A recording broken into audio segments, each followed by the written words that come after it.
You are watching the Daytona 500 from the Daytona International Speedway, exclusively on digital cable. The 46th Daytona 500 is green.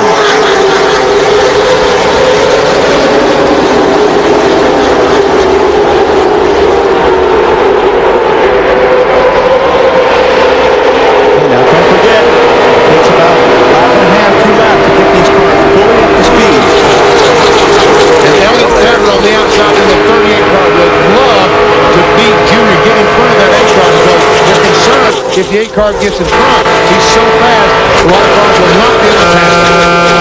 This track, don't forget, we've had a lot of rain here, so the track is green. There's not a lot of water, so these guys are going to have to really feel the track out to see where these cars work the best. Yesterday, the blue race, the high side was really good for some guys, so there's a little bit of feeling around right now to see how your car's going to react and where it's going to react the best.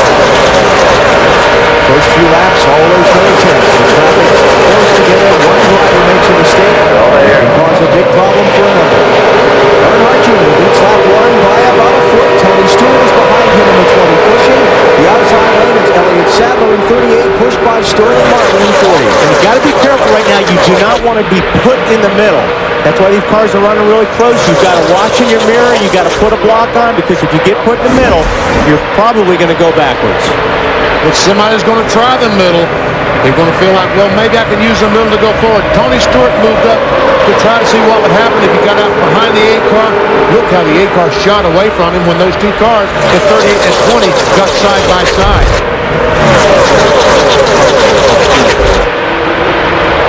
This is pretty wide back there.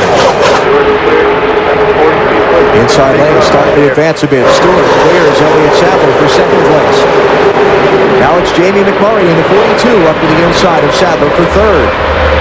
And he's followed by Michael Waltrip in the 15 car, the winner of last year's Daytona 500. The good thing about Sadler, he's got a really good drafting partner right now. Sterling Marlin knows how to draft as well as anybody on this racetrack. So if he can keep Sterling there, he may just push him right back to the front.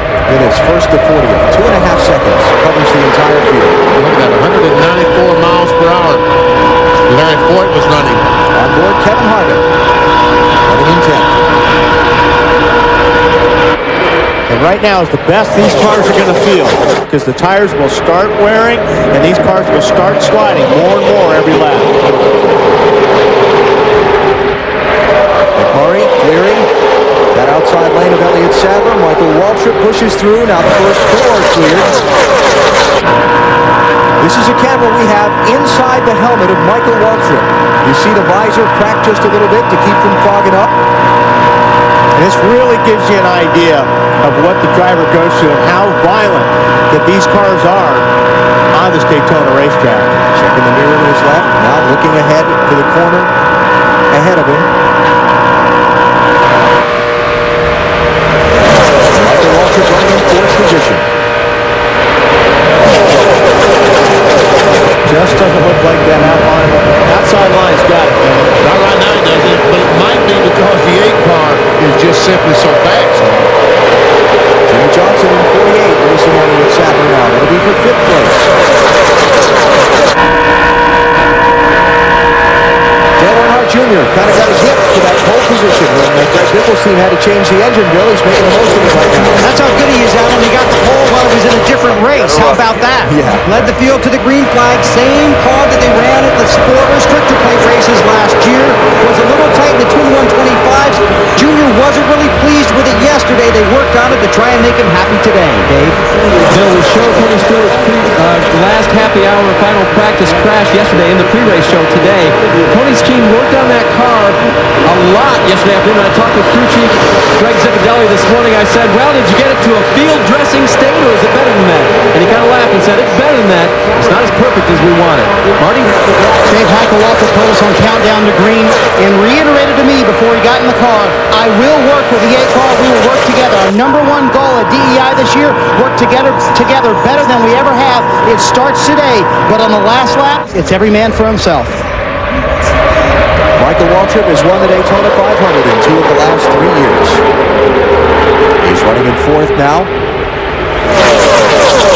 Starting to climb that hill back there. Is that Matt Kenseth? Matt Kenseth, the 17 car, the 2003 Cup champion, has moved to the top of the track, and he's finding some good grip up there. Actually, he's been up there really since lap 1, so he was the first guy that went way up on that bank. I'm not sure he's going up there because he likes it up there, or because maybe his car's tight and it won't turn. Marty, what are they saying about the 17 car? He's been up in that top groove, Wally, since Thursday. They really haven't run the bottom groove that much, but Matt likes to run up there, especially in the early run. Wally, you can talk about this. He wants to save that right front tire. If you try to keep the car on the bottom and force it down to be on the bottom, it'll wear out that right front quicker. You're right. It's easier on the right front tire if you're up high. These guys down on the bottom are tugging on the steering wheel. Ooh, we got some smart out of 6 car. Trouble, turn number 3. And the caution flag is out. Oh, hang on there, Mark. I don't think Mark can see anything there for a while. He's coming. Oh, Johnny Benson still can't see it, I don't think, out of that car. Robby Gordon bouncing off each other. That car was just completely filled with smoke. Mark did a great job there, trying to keep it as straight as possible. Mark Martin's 20th try. I couldn't see nothing. I couldn't see. You did fine, you did great, bud. And how disappointing is that? Watch the car up there on the high bank. You'll see a little bit of smoke here for a second, and then, boy, it just pours out. Watch everybody dive underneath. And he can't see anything. Wow. And I tell you what, looks like he made the 99 and 17, might have made some contact. Teammates of Mark Martin. Yeah. Kevin Harvick, I'll bet he's got a windshield full of liquid right now.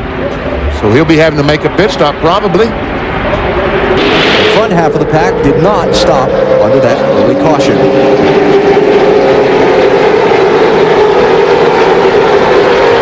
Now this is a great chance for these cars behind, trying to get the cars up to speed to try to hook up together and go by Junior.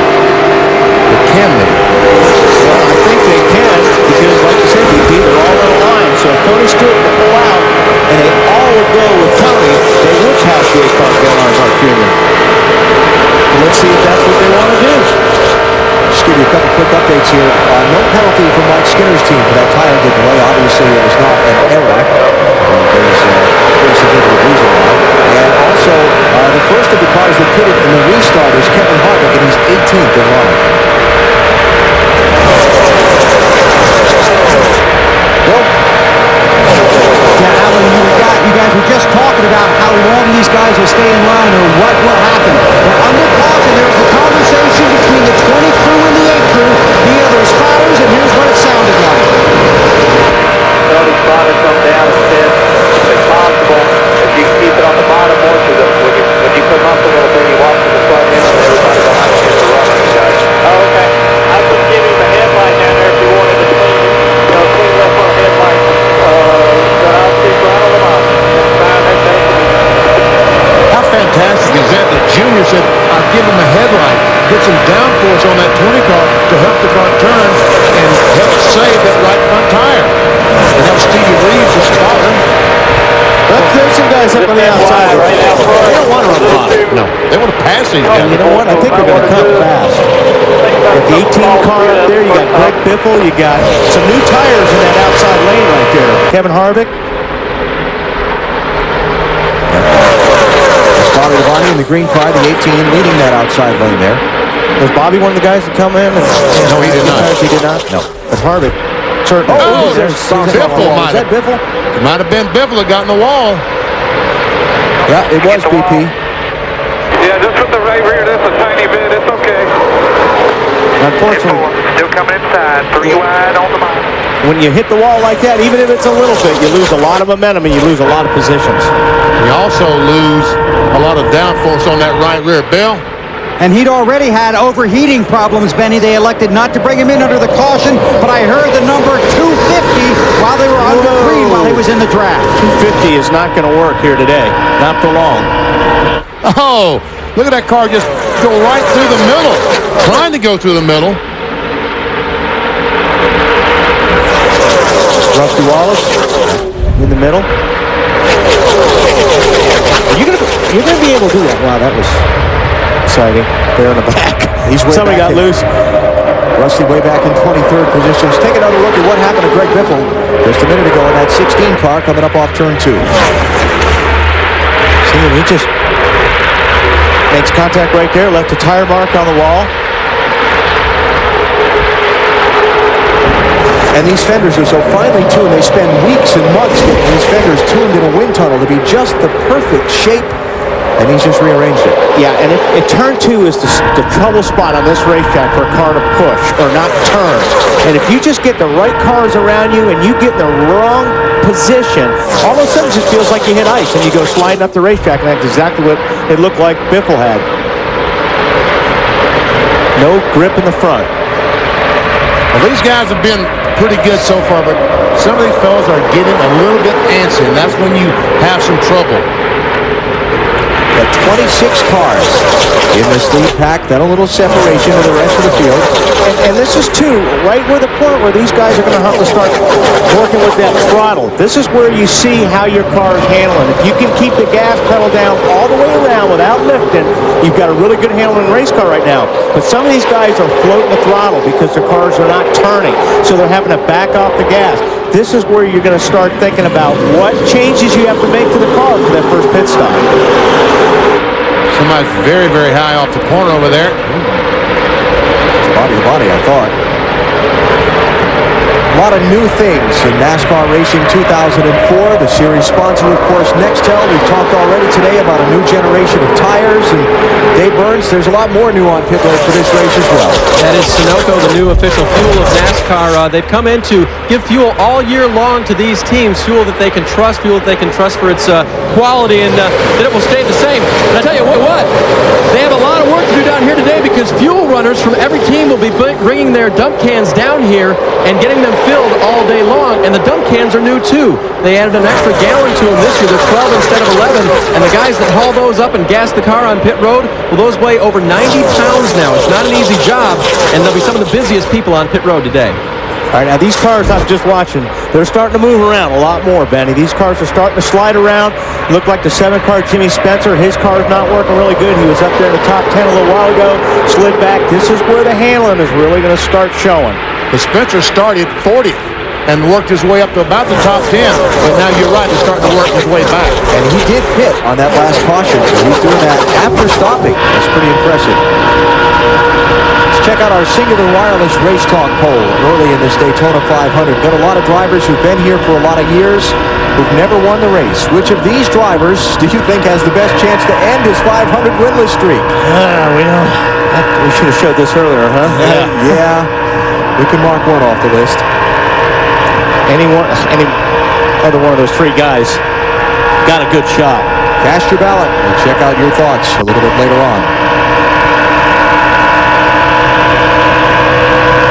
Dale Earnhardt Jr. has led every lap of the Daytona 500 so far, but he's not very much ahead of Tony Stewart. You're watching NASCAR on NBC.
wide in your mirror, 18, 24, 99. 3 cars wide in your mirror. 24 in the middle with very little help.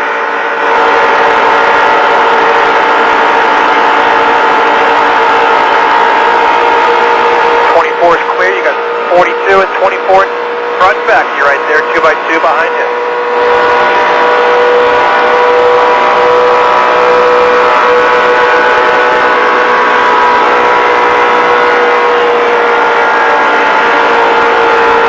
Side starting to move, 24.99, outside, outside.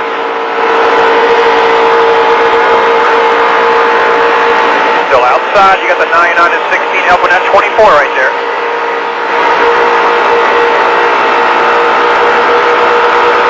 Lined up outside now, 10 deep here.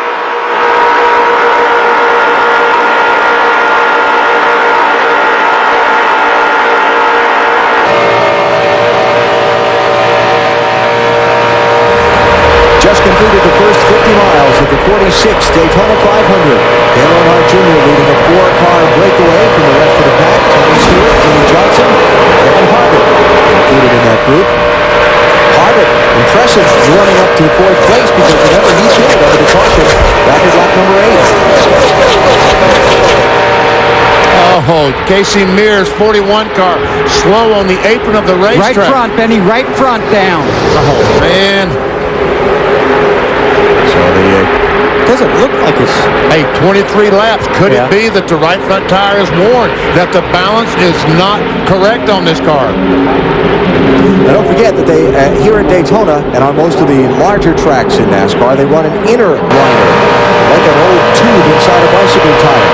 In case you have a flat at 190 miles an hour, it's something there to keep you from going completely down on the rim and help you from having a big crash. Well, that's how it's coming in all by yourself under green. Right side tire started to roll forward a little bit, so he must have taken his foot off the brake. They come around to the left side, put on the left side tires. They'll send him back out, top him off with fuel. He's out of sequence, away from the pack. This could be a long day. Now we just got to hope and pray that all these other cars hit before a caution flag should come out. Hey, Benny, let me ask you something. What about the guys that didn't stop under that caution if this stays green? Well, you're right. If they pit, then the caution flag comes out, they could be a lap down, including Dale Earnhardt Jr. Bill, check that right front tire for us, will you? Tell you what, I'm so impressed with Kevin Harvick. He's just taken 3rd spot in racing Jimmie Johnson. Well, he's got 10 lap new tires and anybody else up there. And we talked about the tire issue the whole time we've been down here. It's going to make a big difference. He restarted 18th when we went back under green at lap number 11. Jimmie Johnson slipped back in position to 4th when Harvick made that pass. Matt, how about the 48? Well, Harvick was making that pass. Jimmie Johnson let him go. He felt like the 29 was being a little impatient early on, so he shouldn't lose his patience. We're going to pin about 8 more laps. Jimmie said the car was running about 240 as far as the water temperature. They were going to pin him in that first caution. Decided not to, Bill. Matt, all 4 tires on the 41 appear to be okay. So maybe it was a feel thing, but especially the right front, they all look to be okay. Team's still looking at him now. But there again, you come off the corner, you get yourself in the right position, and like you talked about. Trouble, got another smoker. It's Jeff Burton. Oh my goodness, 2 of the Roush Yates engines. A lot of smoke out of a lot. Here, all the way to the bottom. Check your brakes here, good. Check your brakes. The NBA All-Star Game on TNT machine is just had a double dribble. Yes, it did. Hey, Benny. Yeah. Remember we talked to the 16 bunch this morning? Yes. They had that problem with Biffle's motor yesterday, and all the Roush guys went back and changed those bolts we were talking about. Exactly. Greg Biffle broke a rocker stand bolt yesterday, so Doug Yates this morning changed bolts on all the 8 engines they had here. Jeff Burton to pit road safely. We stay under green. That's certainly going to make the other teams nervous right now that have the same engine combination. Yes. Kevin Harvick in 3rd, trying to run down the 2nd place driver, Tony Stewart. Farther back, Jeff Gordon. Sliding up the racetrack, trying to pick up a spot.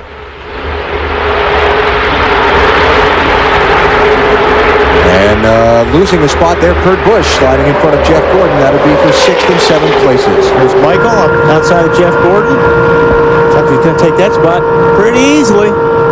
All right, so Gordon losing a couple positions here. We should be coming up on some green flag pit stops for some of these guys that didn't pit before. So let's take a break. We'll come back in time for the visits to pit road. Earnhardt Jr. leads the 46th running of the Daytona 500. Right, Stevie, we're going to take 30 on the track, hit them 31. A complete 31 and coming to 32, or? No, taking 30 on the track, hitting on 31. Repeat that once more, somebody walked on you.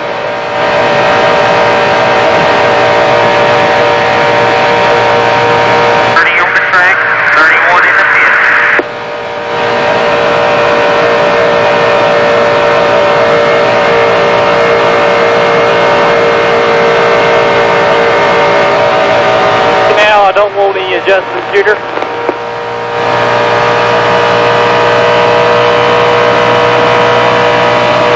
Hey, Junior, the 20 car said they're pitting on 30.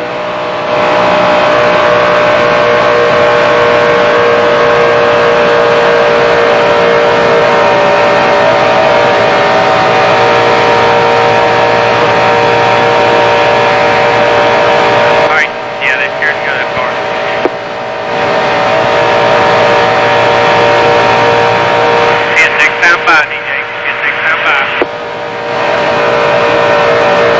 Junior, this time by 4,000 second gear. Copy that. Over here, 18 coming in this time. 4 tires, guys, no adjustment.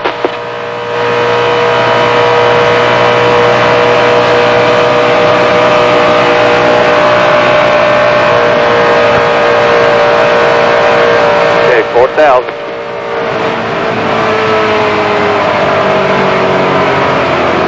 Outside of you, watch. Okay, clear high, clear high.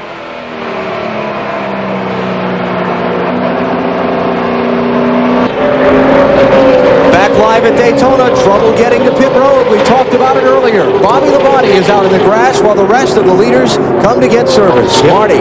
Michael Waltrip said, free me up just a little bit. I'm a little bit tight. Bobby Labonte pulls in his stall safely behind him. Half a pound on the right front, Dave. Tony Stewart's car was a little loose on entry, but pretty neutral. They decided to make no chassis changes. 4 fresh tires and fuel for Tony. Bill? Earnhardt Jr. chasing the car. When he said no changes, wanted to make sure he put him in the 20, Matt. A great stop by Jimmie Johnson's crew. A chassis adjustment. His car was tight on lane exit. 4 tires. Boy, going to cost Bobby Labonte. We talked about it earlier. Getting on a pit lane.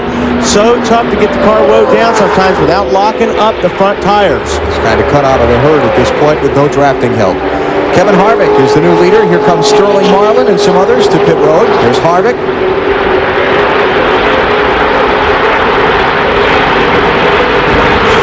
Check out that rush to pit road again. Watch Bobby Labonte.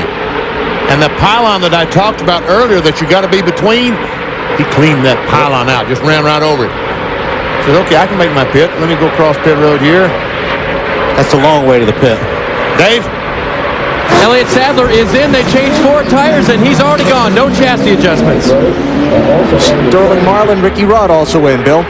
And they had trouble with the left rear, trouble with the lugs on the left rear. Long stop from Ricky, air pressure adjustment and chassis adjustment. He could not hold the car in the middle of the track, kept drifting up to the wall.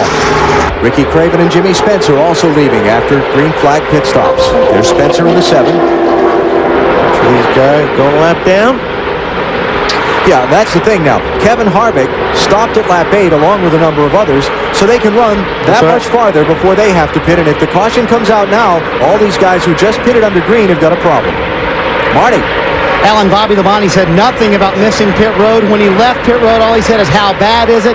His crew chief, Michael McSwain, said, don't worry about it. The valence has rolled under just a little bit, but we should be fine.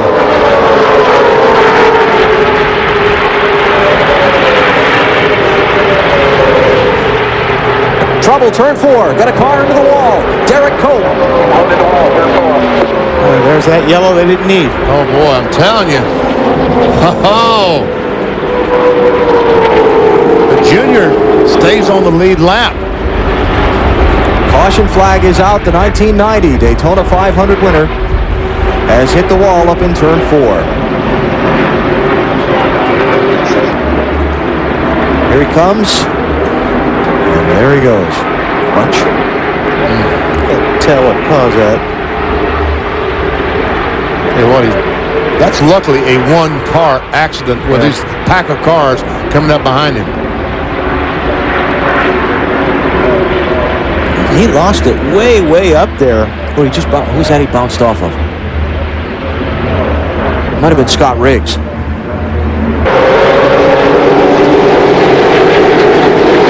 This is when things get a little bit sticky. Kind of dicey. Little dicey. There's your leader, Tony Stewart, with the bubble over him. You got the leader coming, and you got these guys that really need a yellow, and they're going to do a lot of blocking to try to keep Tony Stewart back so they don't get put lap down. Got Elliott Sadler there in 38, Mike Skinner in 33, Johnny Sullivan in 30, Ricky Craven in 32, Ricky Rudd in 21, and Bobby Bunny in 18. Those are all tail end of the lead lap, 2.5 miles behind the leader, Tony Stewart. This is where you got to have patience, Ben. This is where guys lose their patience. Speaking of patience, how about 3 wide for the leader? And the 14 car was slow on that restart. Larry Foyt. Jimmy said, well, should I follow Tony? Okay, I guess I'll go up there 3 wide. Don't want to be in the middle. 48 car, Jimmie Johnson to the inside. He's racing for that lead as well. 3 cars all sandwiched up in the lap traffic now.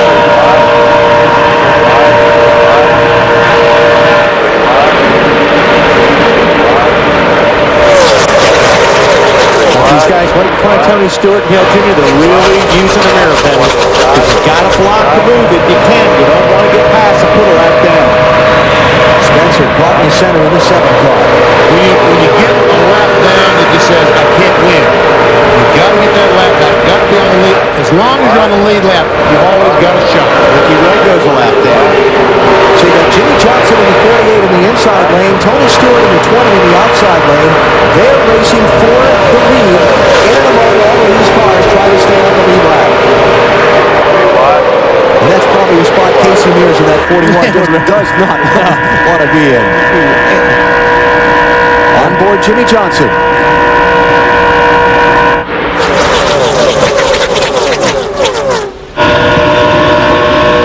Looking back at Dale Earnhardt Jr. from Tony Stewart's car. Off the back bumper. Larry Ford's car has made it around to the pit lane, but we stay under the green flag. Oh, look at the 97 car. Kurt Busch just drives down under Tony Stewart. What a move! So Jimmie Johnson takes the lead. And Kurt just can't follow him through and get up there in front of Stewart. And he tried so hard. Ooh, that's close contact there. Earnhardt Jr. and Stewart. Yeah, Earnhardt Jr. put before we talk bump drafting. You kind of bump the guy ahead of you. You only want to do that in the straightaway. But it helps shove the car in front of you. It gives you a little bit more speed. You're clear. So Jimmie Johnson chose the lane that moved in that big traffic jam. He jumped down to that inside lane and has gotten in front of Stewart for the lead, but maybe not for long. Yeah, Stewart got a big run getting off the fast straightaway into turn 3. Here goes Junior in the middle. Is he going to make it 3 wide? Casey Kane is slow. Easy. 20 car. Wow, that's a handful. We saw Casey Kane. The Williams line car off the pace. And that looked a little sideways, but you know what, folks? That's big sideways when we're on 190 miles per hour. Matt, what happened with the 9 car? Tommy Baldwin, just as Casey, is it running or is it coasting? He says it is coasting. They told me to try the back of the ignition box to see if that might help the race car fire. Casey just said it's something big. Yeah, it is broken. It is smoking. It's big, Matt. He's got big smoke coming out of the pipes. Dale Earnhardt Jr. just pushing Tony Stewart down that backstretch. Jimmie Johnson in the 48, right on the header charge in that inside lane.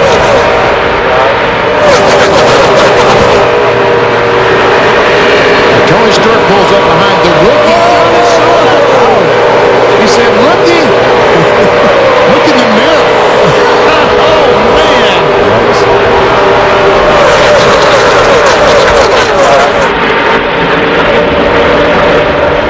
Johnny Sauter in that 30 car. Wisconsin native, driving for Richard Childress Racing. And now we're on board Tony. Man, look at the run he's got on the straightaway. Boom! He'll hit the car of Ricky Craven. That's the bump draft. Helps push Ricky. But like I said, you got to be real careful. You don't want to do that too late getting into the corner either, because it gets you sideways when you get into the corner. You really need to be careful to be straight when you do that.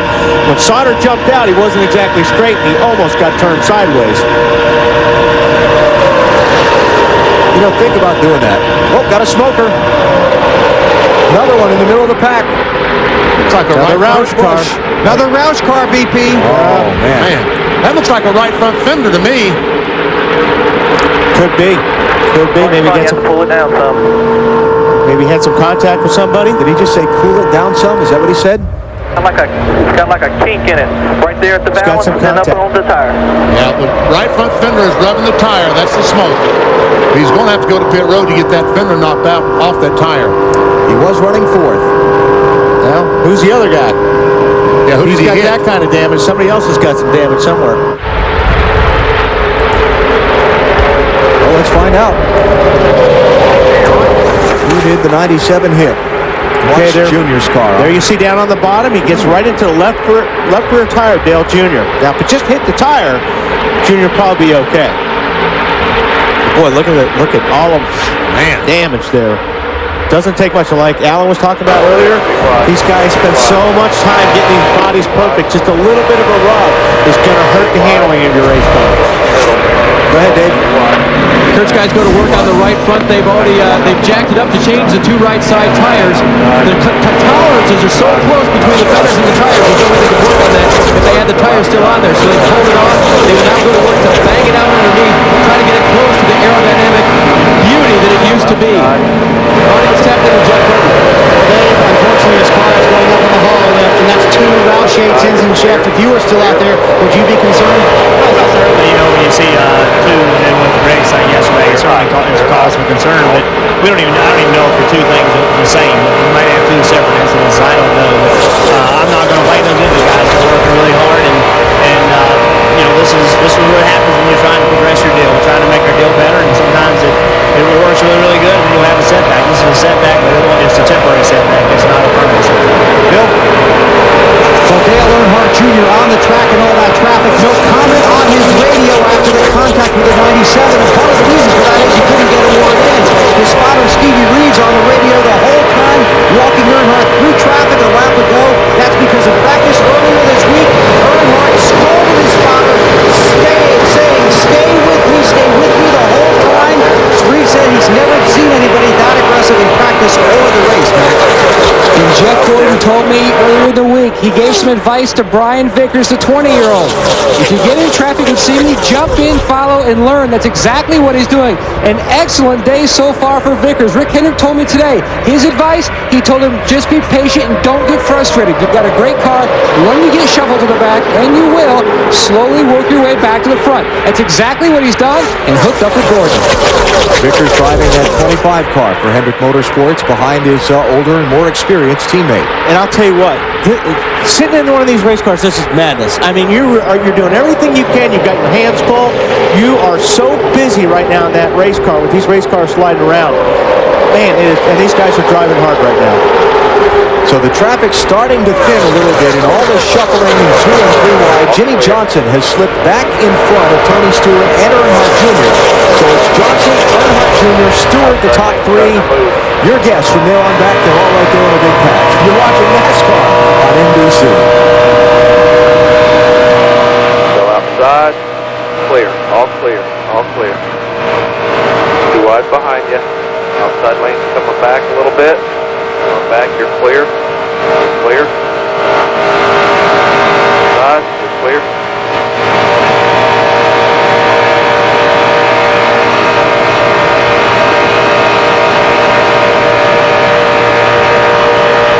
Wide behind you.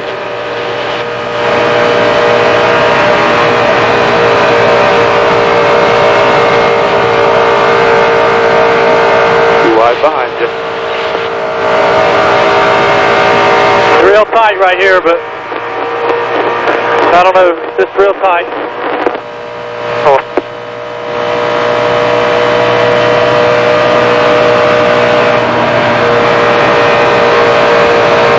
wide behind you.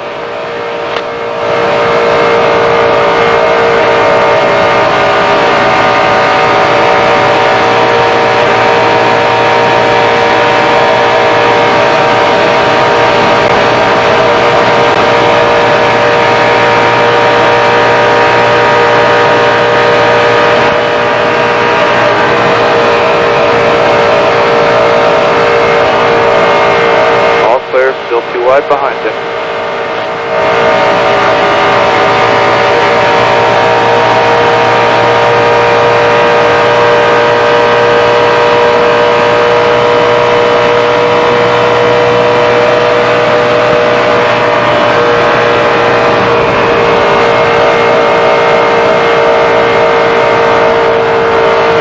Too wide behind you. 48 is the leader. The two in front of them are lapped.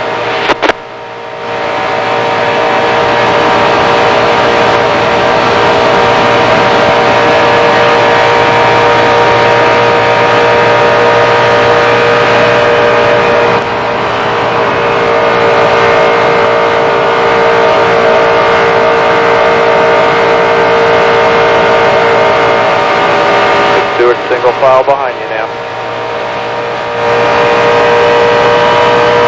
Got a run coming to you.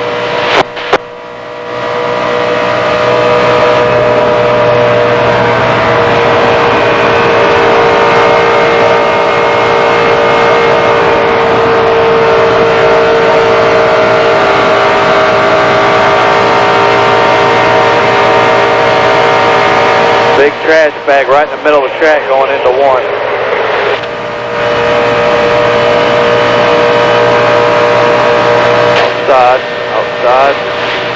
Outside, got a nose. As we come back to the Daytona 500, Dale Earnhardt Jr. has just stuck the nose of the Budweiser Chevy underneath Jimmie Johnson's 48 car.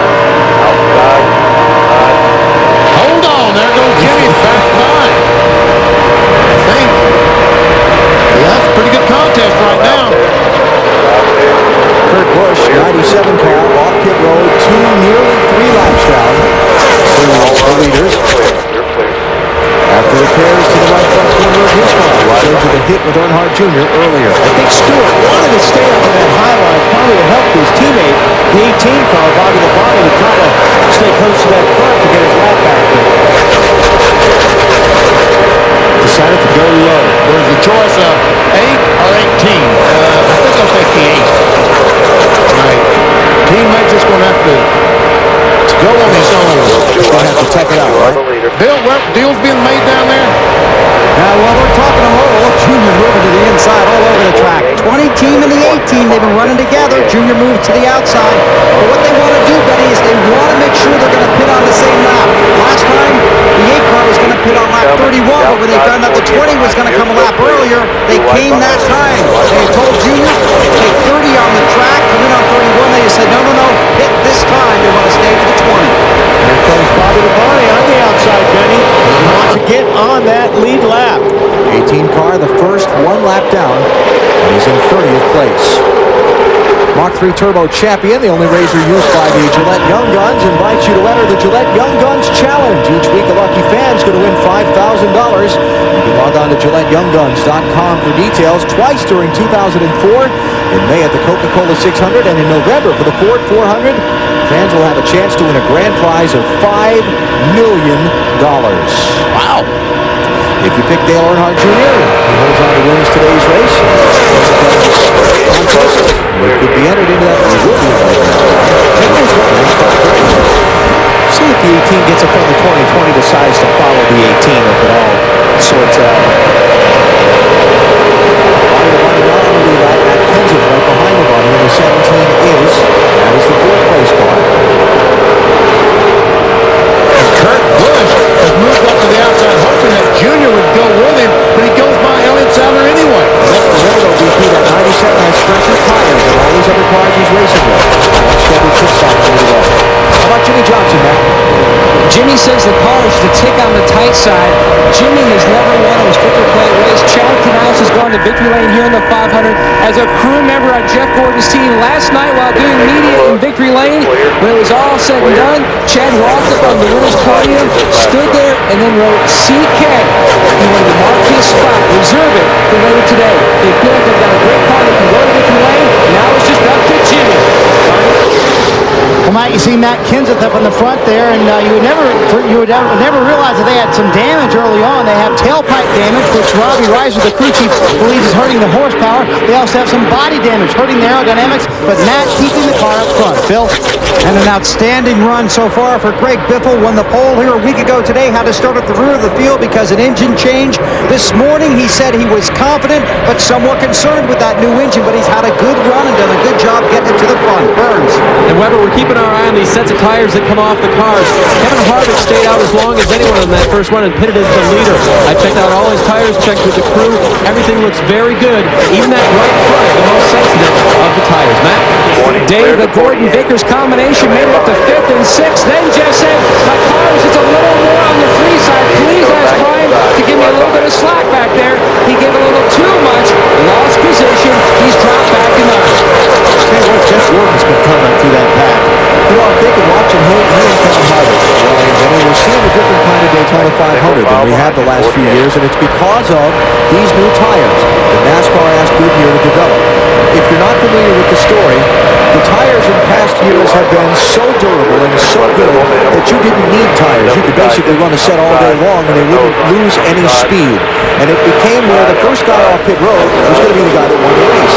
Drivers wanted that changed by NASCAR so that a car's handling and a driver's skill were once again more of a factor in deciding a race. Goodyear did that, and we're seeing the cars that handle better, like Harvick and Tony Stewart and these guys, able to drop back in the pack and then come back up and do a lot of passing. I think the fans wanted it more than the drivers. You know, I agree, yeah, probably right. But you know, these guys, if the teams that can adapt to changes the best, are still going to be the best teams. They're going to have the cars that are going to be the fastest. But I think once all said, Trouble, back straightaway, Rusty Wallace, Jeff Green, and more. Easy, wave them off behind you. Back it down, coming to the caution. That's Ken Schrader. Kenny Schrader. Oh, darn it.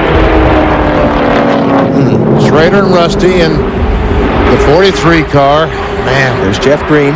So Rusty will not win the Daytona 500 in 2004. Rusty Wallace in his 22nd Daytona 500 try. that Rusty Wallace just got squeezed in. The 42 car, Jamie McMurray, came up the racetrack right across the left front of Rusty Wallace, turned Rusty into the 43 car of Jeff Green and collected Schrader. Ooh, see Johnny Benson there come whistling by in the grass? That had to be a hairy ride. That's one of those deals where, you know, most of the time 2 out of 3 of the other cars are just at the wrong place at the wrong time. There's nowhere they could have gone. See, McMurray just had no idea that Rusty was moving up on his outside, and Rusty had to avoid the 42 car. And now watch these guys to the right here as Jeff Green spins, come whistling through the grass. Yeah, running through the grass 180 is always exciting. Oh, there's John Andretti just barely getting by. Just past 150 miles in the Daytona 500. Corvette pace car hits pit road. Tony Stewart, the leader, brings the field up to speed on the restart. Matt Kenseth is second. Earnhardt Jr. third. Jeff Gordon fourth. Jimmie Johnson fifth. Rest of the top 10 off the pit lane: Michael Waltrip, Greg Biffle, Brian Vickers, Kevin Harvick, and Dave Feeney. 27 cars on the lead lap. Bobby Labonte, under NASCAR rules, waved by the pace car after that last caution. He was the highest scored non-lead lap car. He gets back on the lead lap of the last lap. We generally call that the Lucky Dog Award. There's the lucky dog there. What's that jumping down there? Is that Ricky Red? And guys, he was racing with leader, his teammate Tony Stewart. They have two-way radio communication, so he radioed to Tony. Didn't mean to get in your way, buddy, but I wanted to be the lucky dog, and Tony said, that's all right. Lead change. Maybe Matt Kenseth looking underneath Tony Stewart. And Junior, who's he going to go with? He's chosen the 17 car. I don't think he could get behind Tony Stewart. I think Jeff Gordon kind of closed the door. Here comes Jeff Gordon and his teammate, Jimmie Johnson, in the 48 car. Now these guys have a run on Tony Stewart. Can they go by Tony for the lead?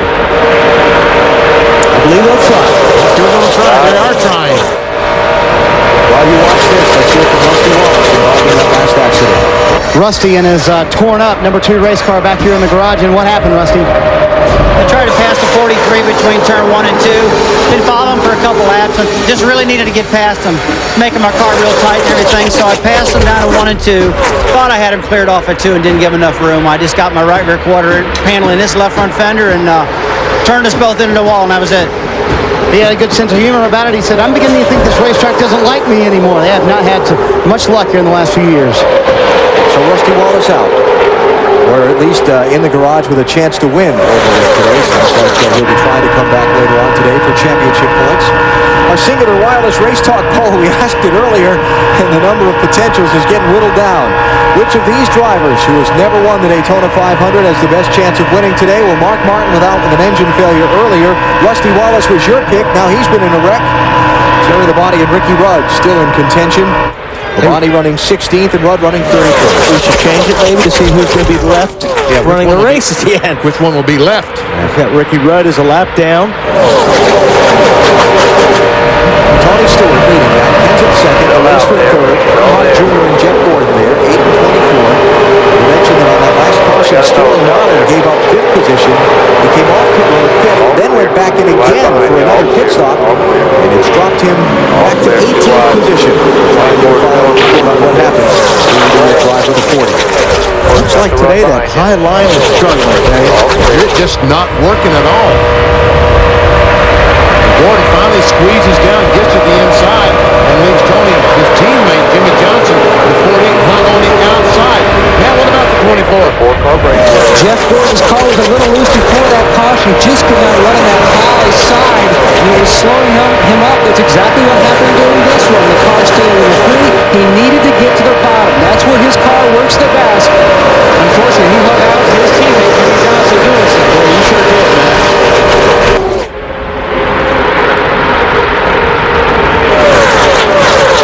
Just looking at that pack there, Michael Waltrip really hasn't been at the front of the field most of the day. That's very surprising to me. Michael might be playing a waiting game because Slugger Labby, Michael Waltrip, anyone you talk to with that car will tell you that they are fast. But you're right, he hasn't challenged for the lead, but that could be by design.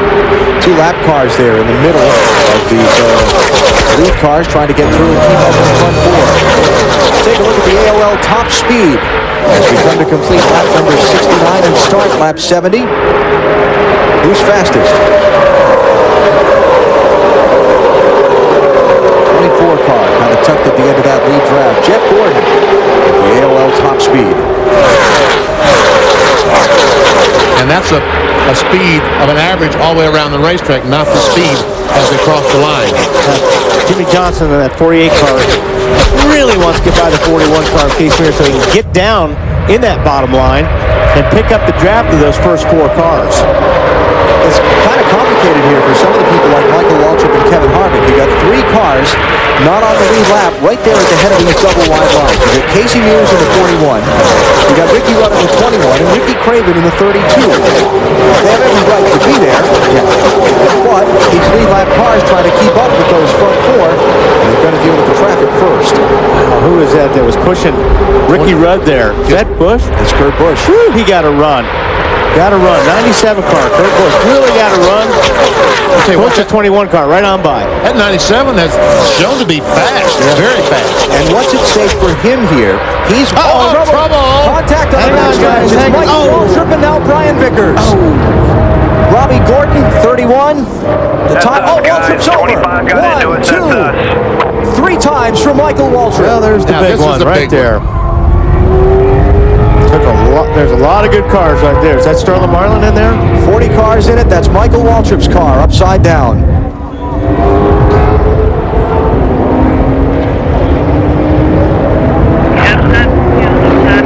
Talk to me, Michael.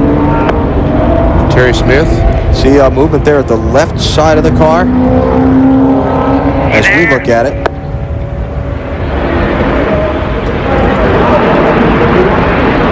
Caution flag is out, the field has slowed, and the safety and rescue workers already there attending to Michael Waltrip's car and the others involved in this big crash down the back straightaway. And this is why NASCAR slow these cars down on the caution flag to let the rescue workers get there to attend to these drivers as quickly as possible. They've got there so much faster right now than they used to. Oh man, it's unbelievable. And Wally, you know from your experience inside these race cars with all the safety restraints and so on, it's not a big cockpit area that a driver has to move around in, and Michael's not a small guy. No, Michael's a big guy. You've got your Hans on. Michael's got some extra wires connected to this helmet because of the camera that he's carrying, like I was yesterday. So there's a lot of things that are connected to you. You can't move. On top of that, you're upside down. It's hard to get the steering wheel off, and then when you let go of the belts, you got to be careful not to fall on top of the steering wheel column. So you got to really try to get your bearings and just, if you're not hurt, just take your time. Those guys are there, the fire guys are there, and if you can just take your time and get yourself unhooked, I think, obviously if the car's on fire, you're going to create ways to get out quick, but there's Brian Vickers out of his car. Jamie McMurray in the accident. Driver with the star on his uniform. Back left of the screen. He's out of his car.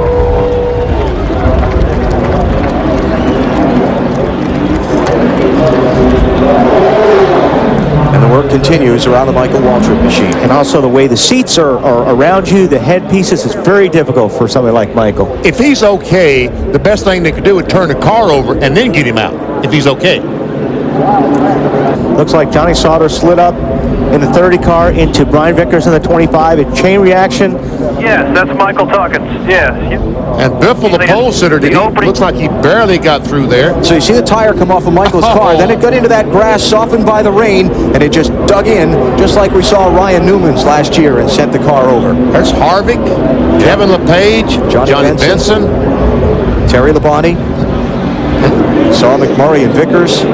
Okay, here we go. This might be our best shot. Watch the car on the bottom there. The blue and yellow car. Slides up right there. Just ever so little contact, which doesn't look like a lot when you're running 185, 190 miles per hour. It's a lot. There's the 15. About right now, he's going to dig in. There goes one of the tires that Alan talked about. Violent. Very violent. Yeah, when you hit that grass, hang on.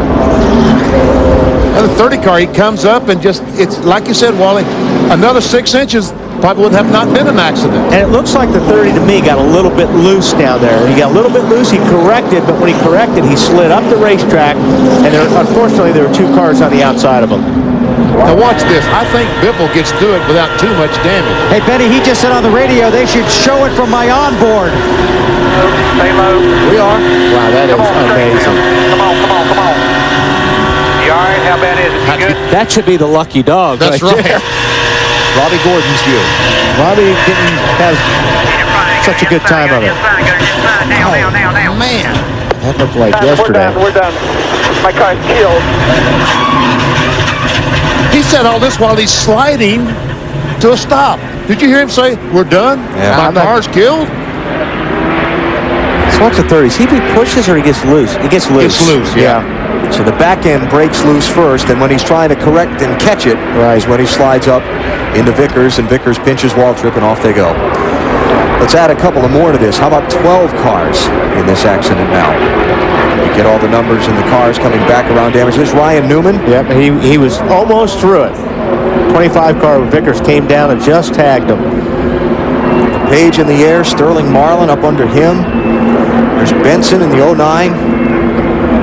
Like I said, there's just no place for you to go a lot of times. It's just... Let's go on board Michael Waltrip and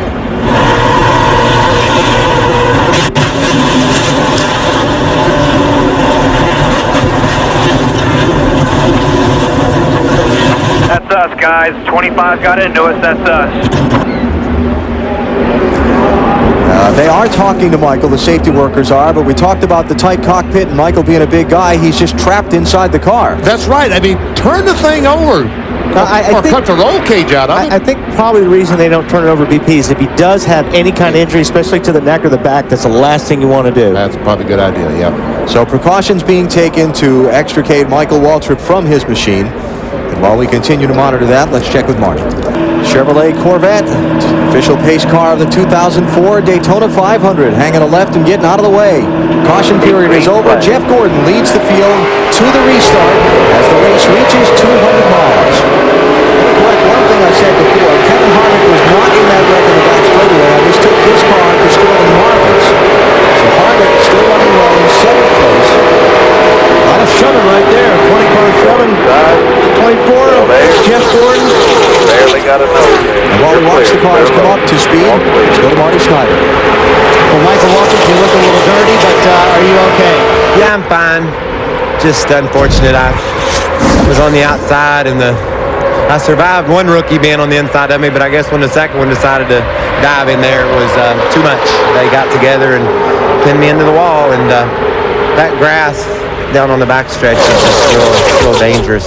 Feel, you know, you hit it and It's a scary ride. I mean, I know it is. Is it quiet like everybody says when you're upside down like that? No, it was pretty hard bounces off the road, and then when the car stopped, I was pinned way bad. I felt like one of those dudes at Mirage at the Le Cirque or whatever it is. I was in a box and I couldn't get out, and I didn't appreciate the way the safety workers were going about it, so I was trying to tell them just to turn the car over. You know, I just flipped 10 times or 5 times or 2 times. I don't know how many times. 180 and survived it. All they had to do was set it back over and I could get out. They were cutting bars. The whole car was on top of me. I don't know what bar they thought they were going to cut that would have alleviated the hole I was in. But my brother told me the other day that all the great ones had flipped at Daytona. I guess I'm one of them now. How frustrating was it to be pinned in like that, Michael? Well, you know, racing cars is not it's not the safest thing. Maybe at times it's not even the sanest thing you do. So you understand you're going to get in some binds, and you don't worry about what you get yourself into. You look forward to people helping you get out of it. And I couldn't see where they were doing a whole lot of good to get me out. So I was trying my best to explain to them what needed to happen. And what did they eventually do after me screaming and yelling for 10 minutes? They flipped it over and I got out. So I hope that was a lesson learned. We'll take a dirty Michael Waltrip as long as he's a healthy Michael Waltrip. Michael, just fine. So Michael's chance to win a third Daytona 500 is over for this day after the frightening crash down the back straightaway. You've been watching the pictures. You've seen Johnny Sauter's 30 car smoking after the restart. The tire was rubbing one of the fenders. Jimmie Johnson looking for a spot on Dave Blaney. 48 and 23 might backfire. Johnson losing some ground instead. How about that 30 car, Matt? Johnny Sauter had a fender rub for over a lap and a half, and finally it cut into the tire. He says, now I've got a left rear going down. So they'll bring the 30 car to pit road. Second place. Still there. Dale Jr., Tony Stewart, side by side instead of nose to tail like they've been all day. And here comes Greg Biffle. 3 wide in the 16. Earnhardt Jr. stuck in the middle of the 8 car. Jimmie Johnson for the lead on his teammate, Jeff Gordon. Oh boy, they have completely split. Nobody's going to go up there and help, not at the moment. There goes Harvick though. Wide.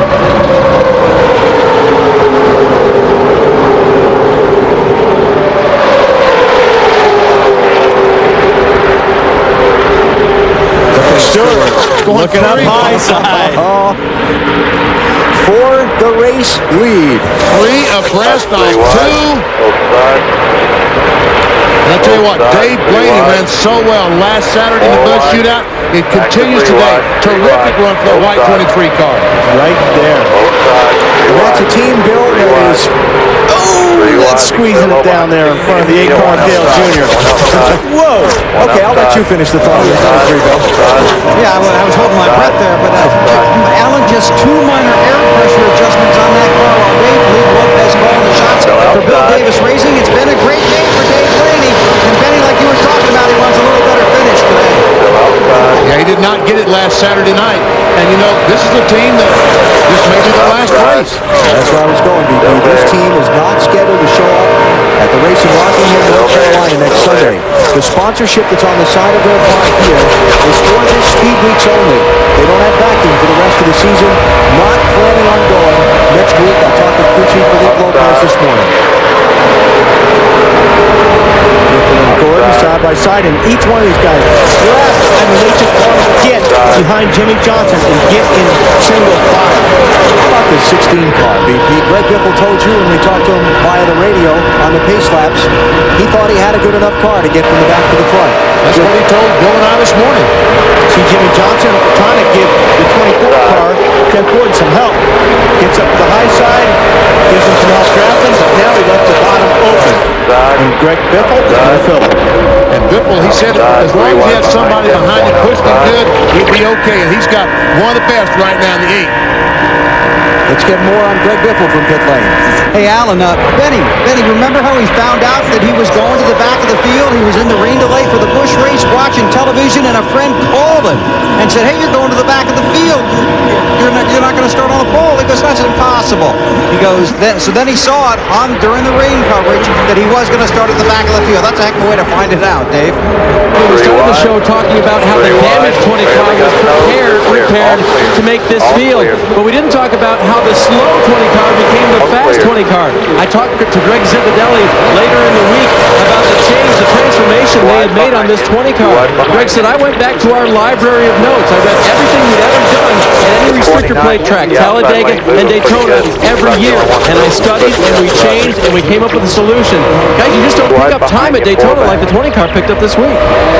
It's amazing the transformation that has taken place. Last Sunday in qualifying, I made this statement, unless they pick up the speed, they will not win the Daytona 500. But in that 7 days of trial, they obviously found enough speed, they can win the Daytona 500. We heard from Michael Waltrip and Brian Vickers, Robby Gordon, and Jamie McMurray involved in that last accident, also treated and released from the Infield Medical Center. We heard from Sterling Harlan, who saw Ryan Newman drive their cars into the garage and getting them worked on there. 11 laps from halfway in the Daytona 500 on NAPA Field Summary. Earnhardt Jr. has led the most laps today, though not in front now. Those who have led among the 6 drivers: Earnhardt Jr., Tony Stewart, Jimmie Johnson, Jeff Gordon, Kevin Harvick, and Kyle Petty led some laps under that last caution. 4 yellow flags, the 5 retired from the race, include Michael Waltrip's NAPA machine, Brian Vickers, Casey Kane, Jeff Burton, and Mark Martin. The latter 3 all with early engine troubles and took them out of this Daytona 500. Broken away a little bit, but too wide behind him. What a performance by Greg Biffle. What a performance by Tony Stewart's team. Remember? Look at that. Sorry, dear. That's okay. Well, that 48 car got to run, and now he's going to get hung out. I don't know. Ooh, little loose here with Biffle down on the bottom. His car got a little sideways on him. That's going to cost him a little bit. He told me that his car is bottoming out the front cross member. Oh, some trouble there.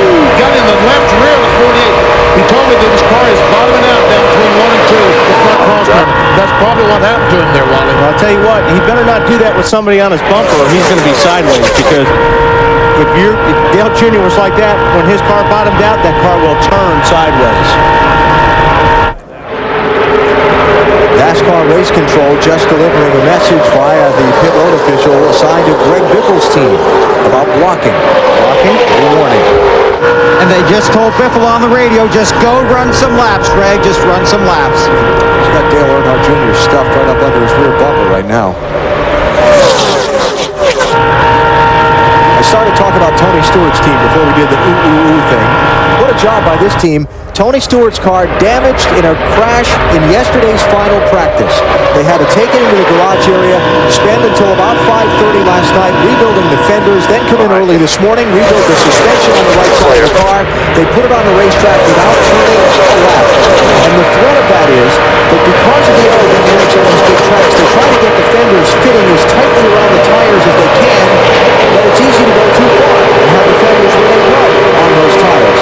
Crew Chief Greg Zipadelli told me this morning they were concerned about that. Obviously, they've done it to perfection. Well, I guess so. I'll tell you what, you know Biffle wants to get out front bad. And I think what he would like is to have his spotter come line, radio down and say, Earnhardt will go with you if you want to go. Because he's going to need help. Coming up on halfway in the Daytona 500. It's been a pretty exciting race so far. I feel safe in saying the best is yet to come.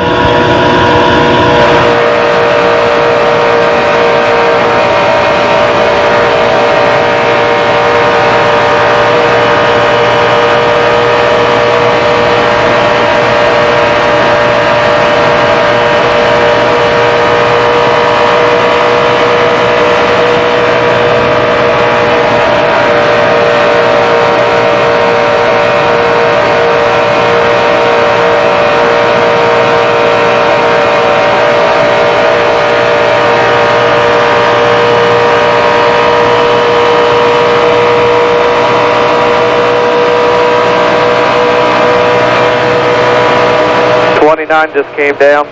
Said that he's trying to get some air right now. That's what he's doing back there. But he said, if we can, let's get by the 16 because he's been a weapon. Yeah, 10-4. I was telling my mate, back up to him a little bit and get some runs on the 16. 4.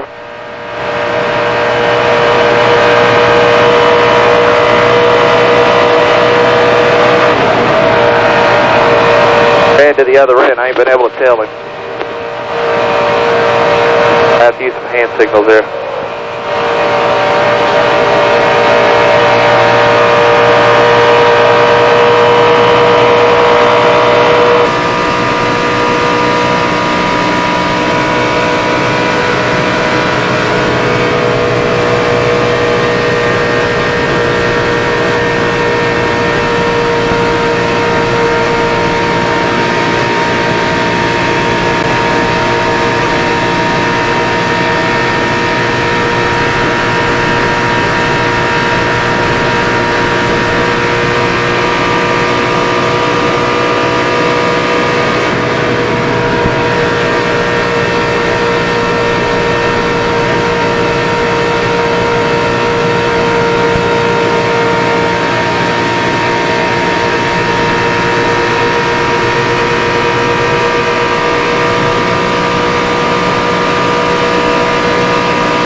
Sports live coverage of the Daytona 500.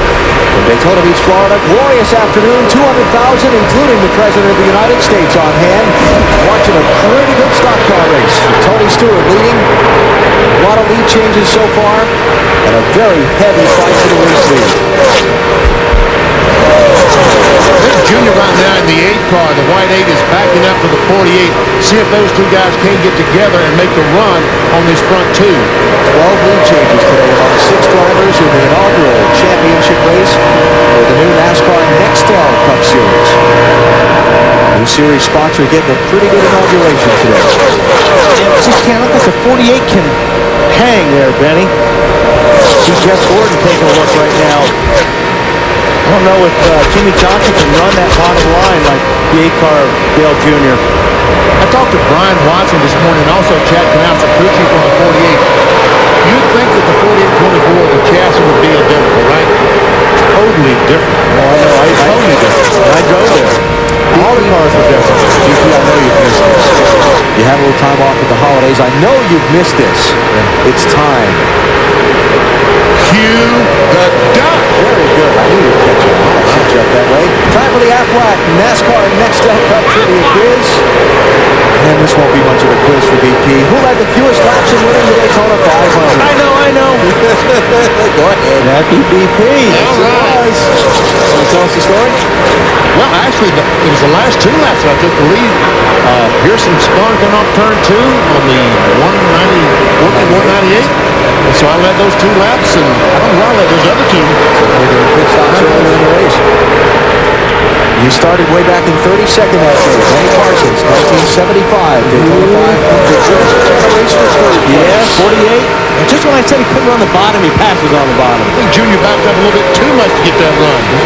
Got 3 guys lined up now. Jeff Gordon, Dave Blaney. Now who's that guy down below? That's Kurt Busch. He's not on the lead lap. He's not on the lead lap. He's having a fast race car right now. And he is in position to get back on the lead lap if the caution comes out. He's the first car not on the lead lap in scoring. We haven't had a chance to do this yet in this very action-packed Daytona 500, but let's do it now. How about a top 10 through the field?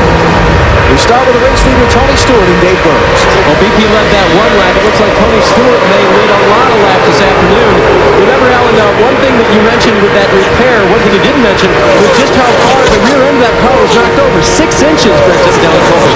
That's a lot anywhere, especially here at Daytona. Bill? Greg Biffle wanted to follow the 20, so he tried to fall in line. He's going to try and latch onto his bumper and draft around this 2.5-mile track. Was the pole sitter, had to start at the rear of the field, currently second man. 200 teammates, Jimmie Johnson and Jeff Gordon running third and fourth. Jimmie says his car is back to almost neutral after that significant chassis adjustments a few stops ago. Just a fresh stick of gum. Meanwhile, Jeff Gordon says his car is running very well right now. No complaints. He's just riding in traffic, Bill. Dale Earnhardt Jr. lost a few positions trying to battle it back. Plant car tightening up just a little bit, as it has a tendency to do late in the run. Look for them on pit road around lap 110. Just an outstanding run for the 23 car of Dave Blaney. Alan told you the story. The sponsor only for this race. We've had feel-good stories of the Daytona 500 that ended after 490 laps. We'll see if Dave Blaney can get the lap 500, Dave. Bill, they felt like Dave Blaney's car was actually better than Scott Williams before the race. In fact, Bill Daly said, don't be surprised if the 23 is painted cat yellow and black for Talladega. But right now they have worked the tightness out of the race car, Marty, and Scott says that car is very strong. Matt, the 17 team has gotten it done on pit road today, but on the last stop, Russ Strupp's jack broke. It took him 7 pumps, normally about 2 pumps, to get the car up in the air. He fell back in the field. Now he's made his way back up to 8th. Dave? Kevin Harvick's car was tight, then it got better, and now his car is running hot. They're going to have to take some tape off the grill. They will make a chassis adjustment to compensate for that, because if you only take tape off the grill, it would get tight again. For the 38 of Elliott Sadler, well, his car's tight too. Goes into the corner, tries to turn the steering wheel, wants to push up toward the wall. They'll need to make a chassis adjustment when he comes in around lap 102 or 103. Alan? Cars at the very front of this pack here in the Daytona 500 as we've just crossed halfway, 250 miles down in the 46th running of the Great American Race.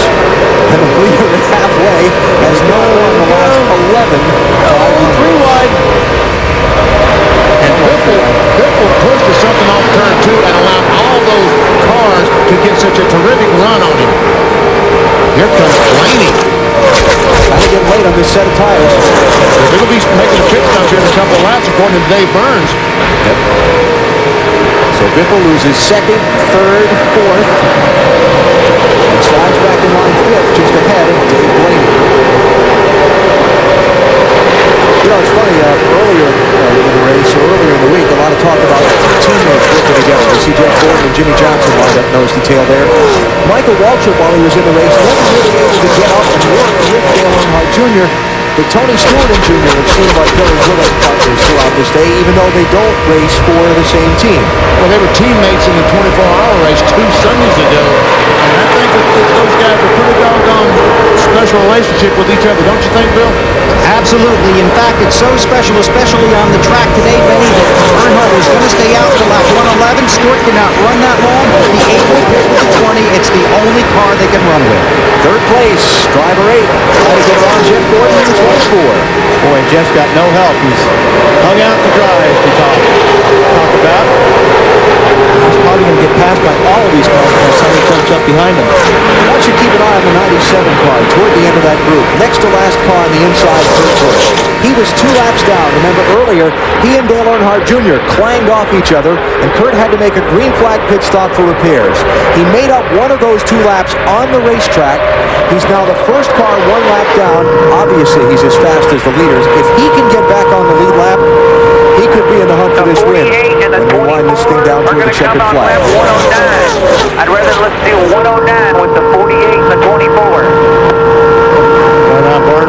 That was Robin. So Doug Richard. Doug Richard, the crew chief for Greg Biffle. Matt, what about the 48?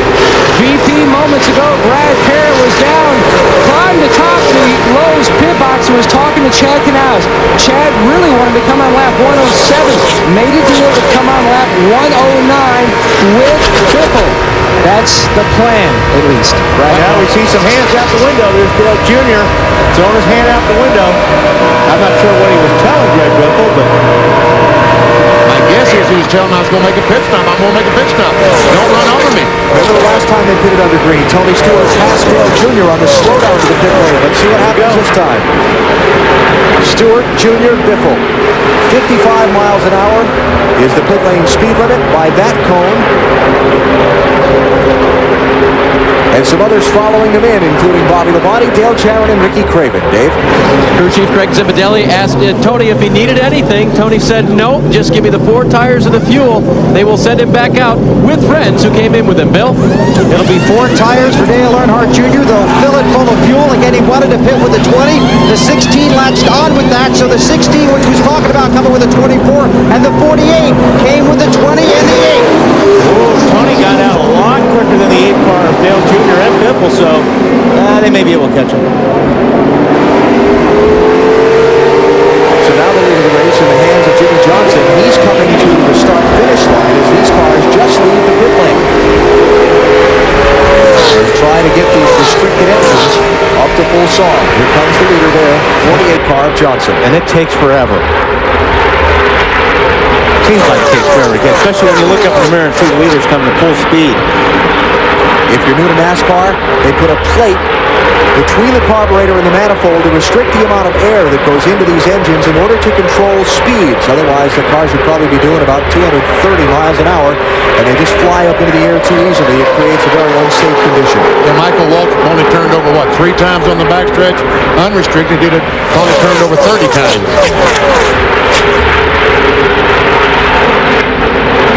The guys that just came off the pit lane and the lead pack.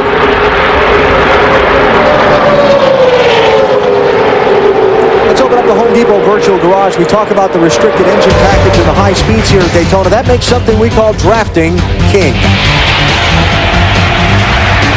That's the air that you see. You can't see, but that's the air as you go down the straightaway. And you see the void behind the car that our NBC car pulls up behind. It's so much easier to run behind that Home Depot car and run in that void. You're able to drive by that lead car because the back car, literally, the air pushes the front car forward. The big vacuum. And that's the draft that's so dominant here at Daytona. Here come the pit stops for Jimmie Johnson and the other front runners. Dave Blaney hard on the brakes. Kurt Busch coming with the leaders. Jeff Gordon, Scott Rimmer, Kevin Harvick. Most of the rest of this lead pack going to dive in. Stops will come at the conclusion of lap 108. Jimmie Johnson pitting all the way down toward the turn 1 end of the pit road. Go ahead, Dave. Elliott Sadler's car was tight. The guys will go to the right side, change those tires. Air pressure adjustment to help Elliott's condition. Bill? Blaney had to lock him up and put it right on the pit board sign, just what his crew chief wanted. 4 tires, fuel, no adjustments, Matt. A clean grill for Jimmie Johnson. A little bit of slow work on the left rear. An air pressure adjustment. His car was still tight, although it had gotten better with the last adjustment. Still tight. An air pressure adjustment for Jeff Gordon. He says when the car bump tracks him, he gets really loose. 1 pound in the right front, Alan. All right, Matt, here come Stewart and Biffle and Earnhardt Jr. blowing right past these guys, just getting up to speed off the pit lane. You see, they've been out there with 2 or 3 laps with fresher tires, and they're able to run probably a second a lap faster because of those newer tires. Marty? Matt Kenseth's car BP is a little bit too loose at the start of the run. A pound out of the right rear tire, a half pound out of the left front tire, trying to tighten it up. He said the draft's getting a little crazy out there right now. He doesn't have any help right now with the lead of pit lane. But when he gets up to speed, he's going to blend into some of that traffic that's coming by him. If he can, he's going to have to get up to speed pretty quick. Yeah, if he can catch it, just well, not the first group, but that second group, maybe the 24 and some of those guys.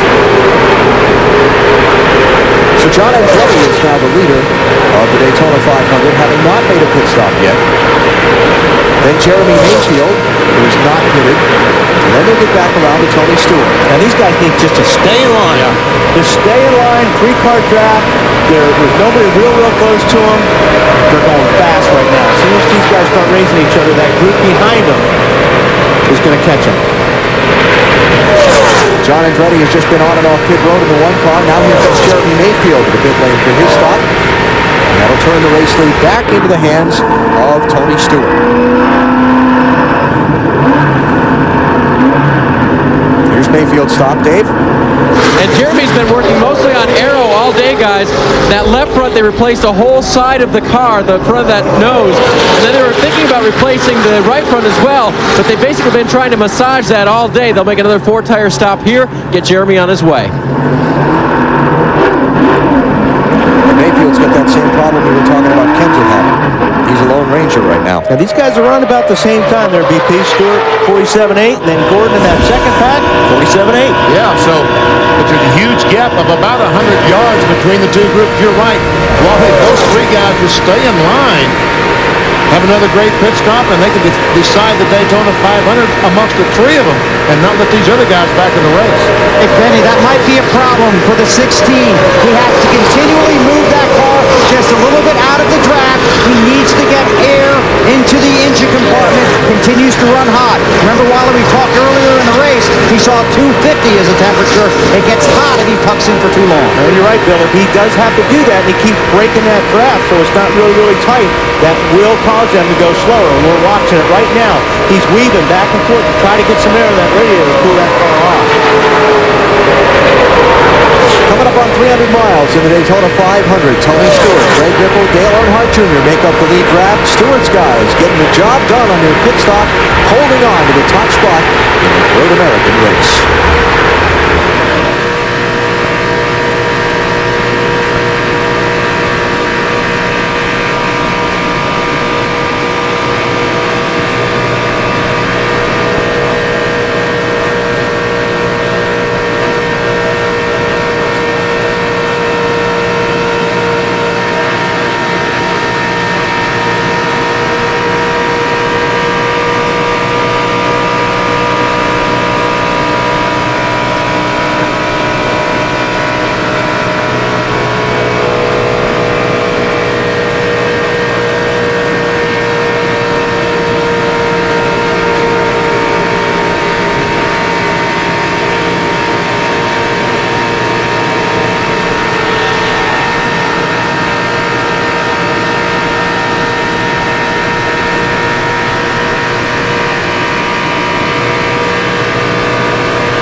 Daytona Beach International Airport behind the backstretch of the racetrack. Air Force One departing the premises. President of the United States on hand to get this Daytona 500 underway and now heading back to attend to the business of the nation. Bill, pretty exciting day for you, huh? Yeah, it was a great day. I'll tell you who else had a great day is Greg Martin, who's the utility man for the 18 car of Bobby Labonte's. He's the senior instructor at the Federal Law Enforcement Training Center. Benny, you did a story on him last year, remember? I remember. In Brunswick, Georgia. He told me that about 90% of the people on the president's detail have been through his training center. So he knew about 90% of them. He teaches emergency driving techniques to agents and other kinds of things. So it's a big day for him seeing those guys here today. That's fantastic. That was a great piece we did with Greg Martin, Bobby Labonte. Tell you who's got a great piece here is Kurt Busch. Remember we talked about him being the first car lap down. He has pulled the second group up to the lead 3 and is literally knocking on Earnhardt Jr.'s bumper. And look at how much of a gap Earnhardt Jr. got to close up on the 16th because of that bump. And Biffle, the last 2 times, has struggled getting in turn 3. I don't know if he's laying back to try to get a run or what he's doing. It looks like he does, BP, because he really catches him right here. He just needs someone to go with him right now if he pulled out. But I think he knows if he pulls out, Dale Jr. is going to go behind the fence over Tony Stewart. Stewart up the hill. Lap car Jeremy Mayfield there. That's why we're going to overtake him. I would not think that if Kurt Busch is caught then with that car. Oh, Dale Earnhardt Jr. gets a run on Greg Biffle for second place with Kurt Busch's push. Yeah, now Busch is going to go with his teammate, I believe, which is Greg Biffle, and that's exactly what he did. And all those other guys were saying, let's don't help Junior because his car is too fast. Get him behind us, maybe we'll have a chance. Exactly. The thought I started to say is, I can't imagine Kurt Busch. It's been so long since we've had a caution. He's not going to wait on that lucky dog thing. If he can find a way to get a push from Jeff Gordon and some of these other guys up and around Tony Stewart to get on the end of the lead lap, he's going to try it. Well, what he's going to do is he's going to help push his teammate up to the lead. And once he does that, maybe Biffle will give him a little bit of a wave. Because the car is obviously fast enough, it's not going to hold Biffle up if he lets him go. Jeff Gordon, there's a couple other teammates working against the 8-car Dale Jr. That's one thing Dale doesn't have. He doesn't have a teammate out there. He has no friends. This is for third place. Well, Tony Stewart's been his best friend so far today, but he's separated from him for this last little while.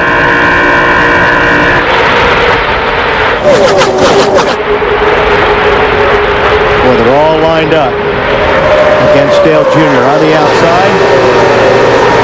Harvick drops down. The outside help you. While we watch this, let's check out our Laditra top performers. Drivers who have done a lot of the leading today. Tony Stewart led the most laps. Earnhardt Jr. the second most. And they're still very much in contention to win this Daytona 500. Harvick getting into the play here. Another good reason for Biffle to get out front is to get that radiator cooled down. Scott Wimmer, how about that 22 car behind this group hanging on with these guys? Matt? BP back in 2002 when Bill Davis saw his Cat Dodge win the Daytona 500 and went into Daytona, USA. Spent a year there with the confetti and champagne. They wheeled it out and put it right in their showroom with the champagne and confetti still on it. It is still there to this day. They would love to add another one. Rookie Scott Wimmer having a wonderful day. He just dropped from 6th to 7th. Bill told me earlier in the week that Scott was almost playing it too conservative, not wanting to make a mistake, and he still wants to earn a lot of respect. He's certainly doing that here today, having a very cautious but very solid run. Scott Wimmer, one of the rookie drivers on the NASCAR Nextel Cup Series in 2004. A solid drive so far in Bill Davis's 22. Tony Stewart is the race leader, 300 miles complete in the 46th Daytona 500.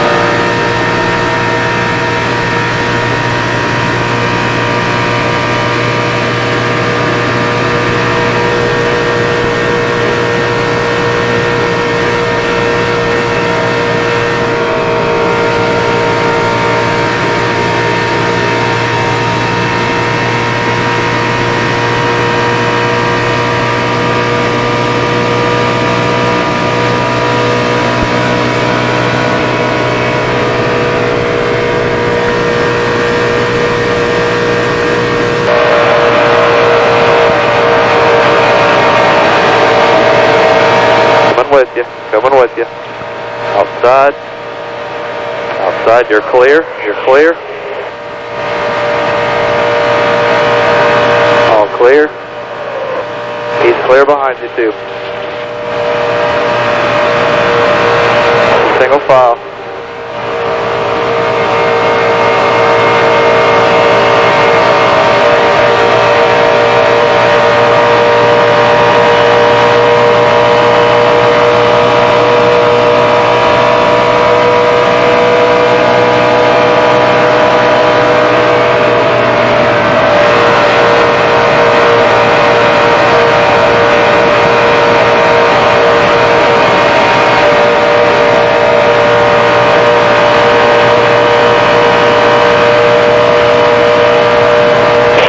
cars in a single file line. Coming with you, coming with you. Outside, outside, outside, outside. Outside. Too wide behind you. Still got a nose outside. Still got a nose. 97's coming to push you. Coming with you. Still one outside. One outside. One outside. Got a nose. All clear, all clear, all clear.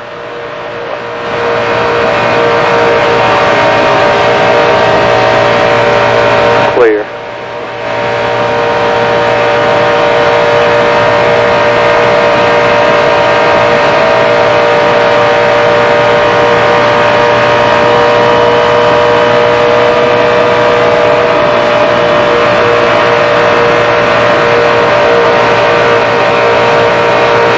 Small 3-car breakaway right there.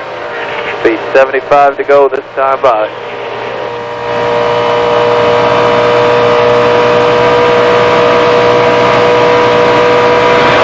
Trading positions and almost trading some paint on the lead group as we come back to the 46th running of the Daytona 500 live from Daytona Beach, Florida on NBC Sports. Just past 300 miles, Tony Stewart has been out in front most of this day. Dale Earnhardt Jr. right there with him, now running second after Greg Biffle was shuffled back from that runner-up spot just a second ago. See Biffle kind of hung there in that outside lane. Cars beginning to draft by him. Scott Wimmer in the 22 goes to third. Here comes Kevin Harvick in the 29 to fourth. And Biffle's just having a hard time staying in the draft. He can stay in the draft. I mean, he has a car. But it's just running hot. He's got to get that car out in the air, and that's killing him in the draft. Dave. I'm with Jimmie Fettig, crew chief for the 97. Jimmie, we've seen your car come up through now. If you can get back on the lead lap, can it lead and can it win? Yeah, I mean, we got a pretty good car right there right now. We had a misfortune with the 8 car early on, but let's hope we get a yellow or something to get us back on this lead lap because we got a fast car. All right, one of his guys leaned over to me and said, hey, when you're done with that interview, throw that microphone on the track. We need a caution.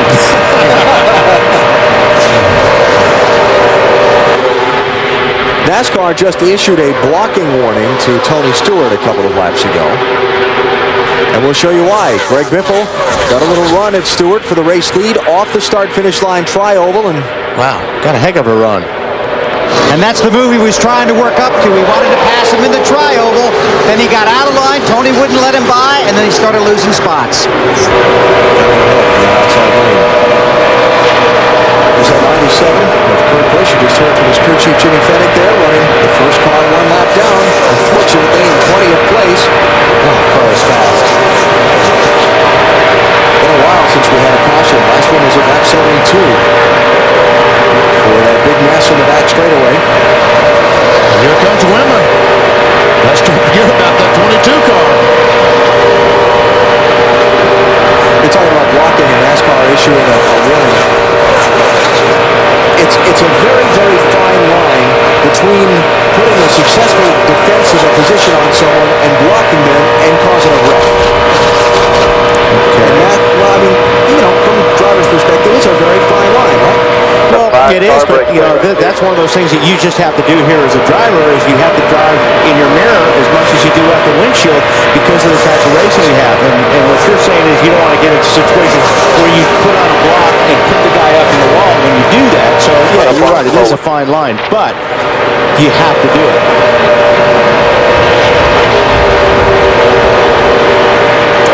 So now the two drivers that have really worked fairly successfully together in the draft all day, Tony Stewart and Dale Earnhardt Jr. lined up once again 1 and 2. With Scott Wimmer, Kevin Harvick, and Greg Biffle now rounding out the top 5. Anything happens, we'll come back live. For now, you're watching NASCAR on NBC.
speed at 225 here.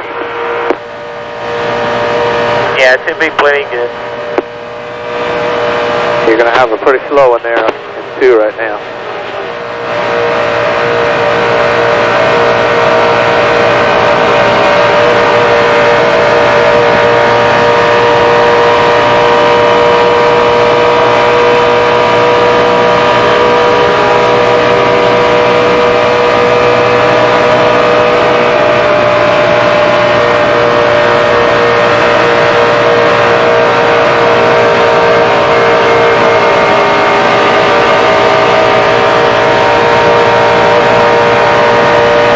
In about 5 more laps. Roger.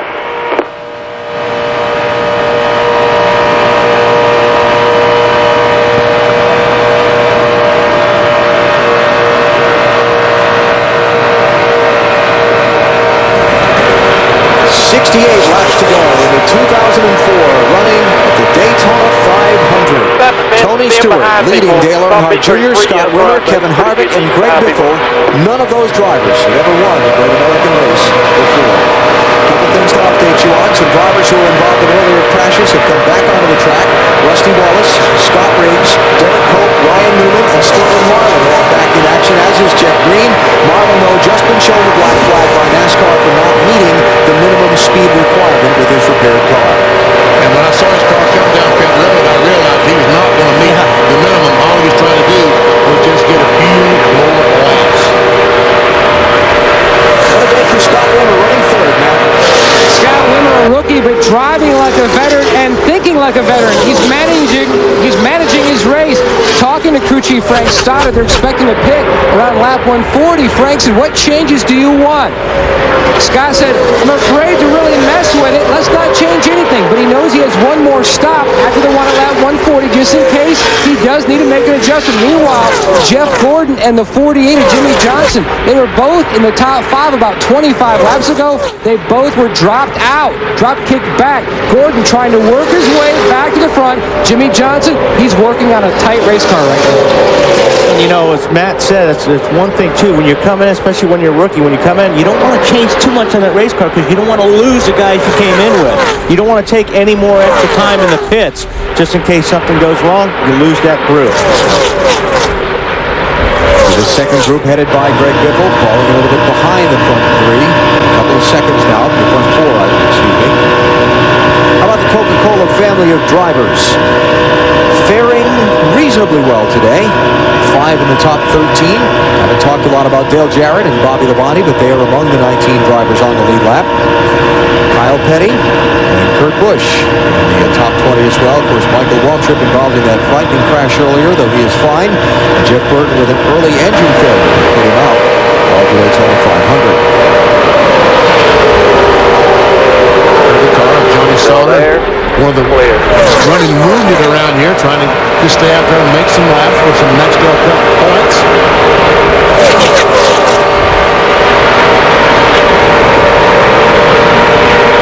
Just kind of doing up some numbers here, thinking about pit stops. We're going to start to see some work doing pit stops fairly soon for some of these drivers. As Jeff Gordon gets a move on Greg Biffle for 5th place. And Dave Blaney in the 23 tries to go with him. I think Biffle's just happened to get out of the gas up there. Yeah, he is. He's really been struggling, that 16 car. Really tight to 16 now, really tight. And something that might be contributing to that is the wind. We haven't really talked about that, but the wind blowing pretty much directly down the backstretch into turn 3. So when they make that left turn, it's kind of a tailwind, knocking the back end of the car around here. Which just magnifies the problem if you're pushing. All right, that's coming soon. Expecting the leaders potentially this lap. All right, we've raced 136 laps. They can make one more stop. We want to get these guys out of the way. You certainly don't want. Looks like the 50 was waiting. So Tony Stewart, Dale Earnhardt Jr., the lap car of Kurt Busch, all hugging that inside line. They're coming to pit road. Scott Wimmer hard on the brakes. Oh, Johnny Sauter! Rifling right through the leaders and blowing the pit road entry big time. Greg Greg Biffle also in. Close call for these leaders. Oh, man, was that close. Dave. And trust me, that's frightening from where I stand down here behind a hopefully protective wall. 4 tires for Stewart, no changes, full of fuel. They didn't want to change anything. Certainly didn't want to make it any looser, Tony said. Weber? Dale Earnhardt Jr. said his car is the best it's been when he's in traffic, but they want to still try and get him out front. Major chassis adjustment, Matt. They were concerned about possible damage to that right front fender. It was fine. A 4-tire change. He's not going to beat out the 20. They made a half a pound air pressure adjustment out of that right rear. Dale Earnhardt Jr., though, kind of separated there. See Stewart, then Kurt Busch, the lap car, then Wimmer, and then a gap.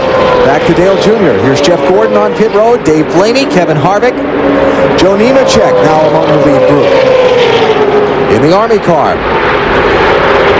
And now Johnny Sauter coming in to serve a penalty for that little blast through pit road a minute ago. Dave? Kevin Harvick brings the 29 in. They didn't get all the tape off the nose they wanted to last time. He was running hot, but not too hot. They'll take some more off this time. 4-tire change, no chassis adjustments. Matt? On the previous lap, Jeff Gordon keyed his mic and said, the 8 is pitting, the 8 is pitting. What do we want to do? Robbie Loomis said, stay out for a few more laps. A 4-tire change. Again, Bill, no adjustments for Jeff Gordon. The 23 of Dave Blaney drag races a 0-1 off of pit road. Car's just a little bit tight all around. Fuel, 4 tires, he's off of pit road. Sean Andretti, Ward Burton, Brendan Gaughan, and Kyle Petty also pitting on this lap. Now here come Matt Kenseth, Jimmie Johnson, and Elliott Sadler, all lead lap cars. Marty? Not a good sequence for the 17 team. He was supposed to pit with Jeff Gordon. Jeff tricked him, so Matt had to stay out on the track, killed all of his momentum. Then he overshot his stall to be pushed back. 4 tires and a track bar adjustment for the 17, Dave. Elliott Sadler radioed in. The car's going aero-tight. It feels like there's a shock broken or something. Big chassis adjustment for Elliott. Matt? Big chassis adjustments also for Jimmie Johnson up on the track bar. Also a wedge adjustment. His car still very tight. You can see donuts down the side. Looks more like it's been run in Martinsville. Bobby Labonte, Dale Jarrett, Casey Mears, Ricky Rudd also leaving the pit lane. Having just come on from service with that group of cars. Look at the gap from Scott Wimmer back to Dale Jr. As a result of that pit exchange. And there goes Junior and Biffle by the 24 car of Jeff Gordon. Gordon's going to be able to hook onto these two. Now, these 3 cars might be able to chase down Jimmie Johnson in that group. I mean, I'm talking Tony Stewart in that group.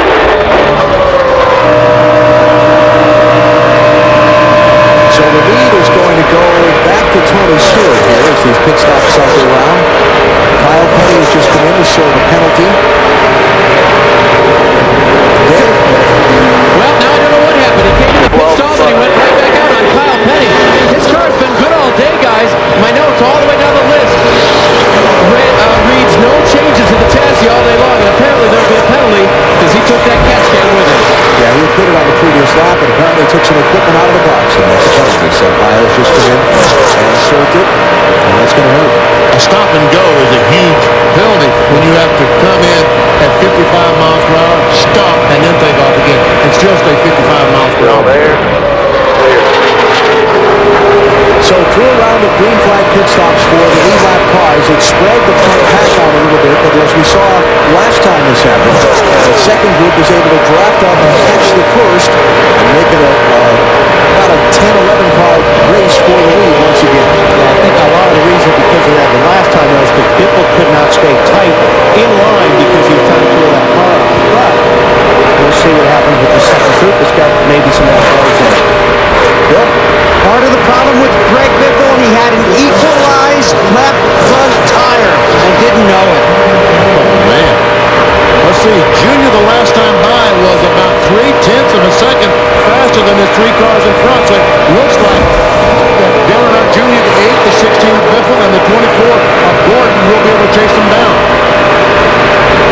Another penalty on that round of pit stops. Ward Burton held for a missing lug nut.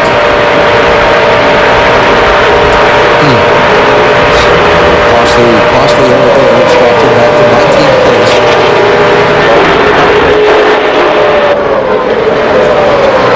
Well, Jeff Gordon in a bid for a third Daytona 500 win, a 97 and 99 winner of this race, trying to push Greg Biffle and Dale Earnhardt Jr. back up for the lead few. Remind you to log on to NBCSports.com for much more on the Daytona 500 and on NASCAR. BP's favorite to win the series championship this year, the Nextel Cup. Okay, 10-4. And there's been a lot of talk about this new system used to determine the champion, the chase for the championship. I'll give a little piece on the tracks that will make up that final run to the title in the fall and what you can look for as we get to each one of those later on in the season. NBCSports.com. Tony Stewart in search of his first Daytona 500 win. Out in front with Scott Wimmer in the 22 running second. The 97 car in the middle is Kurt Busch. He is one lap down. He's been that way for a long time, hoping for a caution flag that will allow him to get back into contention to win this race. 56 laps to go. Another round of pit stops, and who knows what kind of a finish we'll see. Daytona's known for its late race twists.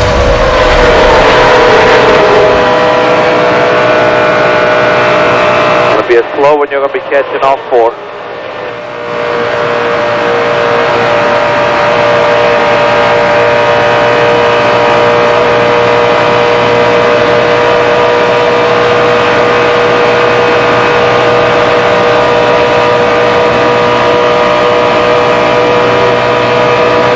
Clear.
Coming up on a slow one, it's the 30 car.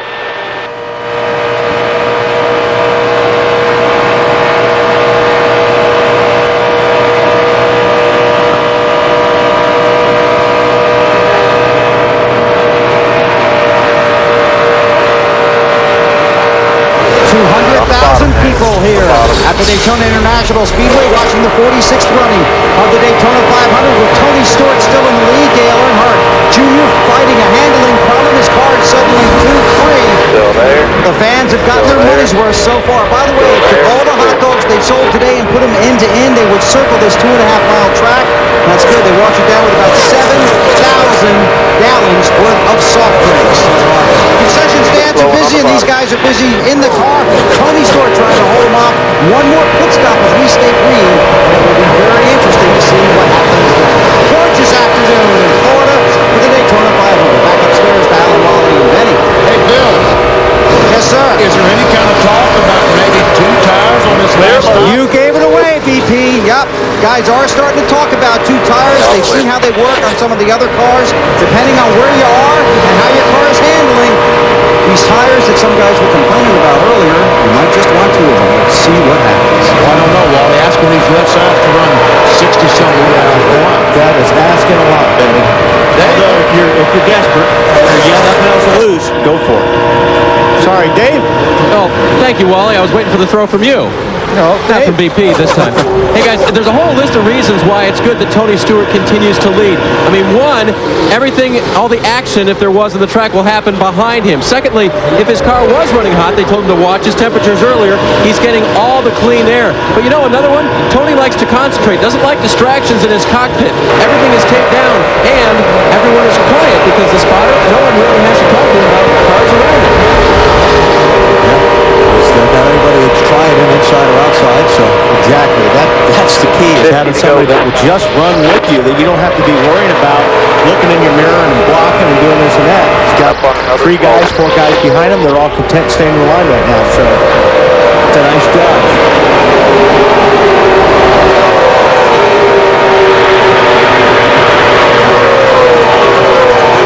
Daytona 500 history. NASCAR Next Cup Series racetrack. Drivers leading the most laps. They've failed to win 10 of the last 15 races here. Tony Stewart has led 74 of the 151 laps that have been completed so far. Tell you what, as dominant as the 20 car has been today, if Tony Stewart were not to win this race, wow. Guys, take me inside the car. If you're Tony Stewart or you're Scott Rimmer, you're these other guys, you've been out here racing for a few hours now. The adrenaline from the heavy pack of traffic racing is settled out. You're kind of settled in line. You're trying to figure out what to do for the race. What's going on inside the car right now? I think right now, yeah, everything's calmed down. And if you've got everybody working on the same plan, which is right now just log laps, stay in line, and when it comes down to the end, whoever is there in line, whether it's 5 or 6 of us, we'll sort it out then. You start racing out and getting crazy, you know, you're going to have the guys way back behind catch up, and it'll be a 15 or 20 car race. So I think right now everybody's just content trying to make some laps and just stay in line. Second Gordon on the inside of Junior, trying to take a spot away from him. Second group is beginning to catch that first fairly quickly. Wow, Biffle really gave Earnhardt a shot there. Almost turned him a little bit sideways. That's for 3rd, 4th, and 5th positions. Behind the front 2 plus the lap car of Kurt Busch. Now let's look back for the next pack of cars. You've got to go a long way to find Jimmie Johnson in the 48, the 6th place driver, Matt. Alan, 8 laps ago, Jimmie Johnson's pack was just a 3-car pack. So his group made a pack with the second pack to try to not get out of line. Everyone just line up so they can get 6 cars together and maybe chase down that front pack. At one point, they were going to let the 29 of Harvick get in front because they actually feel like his car tows the group faster, but they were afraid if the 48 and 29 started jockeying, Dave, it was going to mess up their pack. Matt, the 29 car made no chassis changes, but they finally got the tape ripped off the front of the grill. That was actually to help a loose-in condition more than it was overheating at this point for Kevin Harvick. Dale Earnhardt Jr.'s car is a little free. You saw that bump he got from the 16. He said, awesome, that's just what I needed, trying to push him by. Now he's back in traffic. Here we go again. Okay, now see, but with these guys racing now, Coming with you. that pack is going to make a lot of ground up on him. Earnhardt Jr. to the outside of Scott Rimmer for 2nd. Biffle goes with Junior. And Rimmer, being the rookie that he is, says, okay, guys, go ahead. I'm perfectly content to be here in 5th or 6th.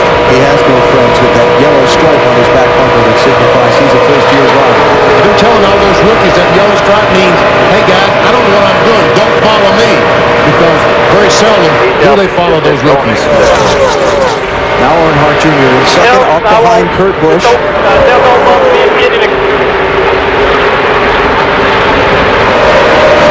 Tony Stewart, though, continuing to lead. There's Joe Gibbs, the team owner for Tony Stewart. Trying to add another Daytona 500 championship to his long list of accomplishments. You saw on Discovery Card Countdown to Green, Marty Snyder's visit with the coach about going back to the NFL at this stage in his life. So he's got another set of championships that he's after, not just the football, but the racing. He looks a little intense there, doesn't he? Biffle is just pushing the 8 car. He is to the front. Oh! Man, looked like Biffle got in the corner. He could not get it turned down the hill, but finally was able to do that. Up in front of Kurt Busch, down in front of Biffle. Gordon's going to try to leave Jeff hung out. Jeff Gordon's going to try to leave Biffle hung out. And here comes that second group. Jimmie Johnson trying to pull Kevin Harvick and the others.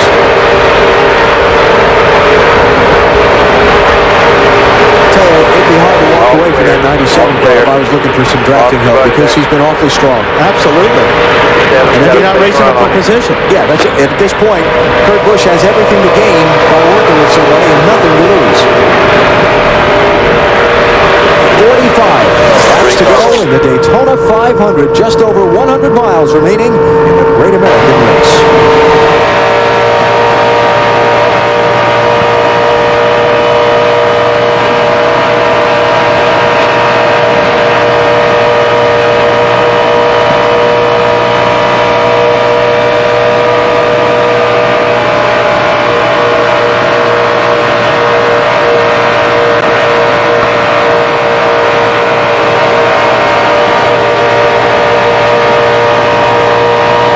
Everybody's really loose right now for some reason. All right, 10-4.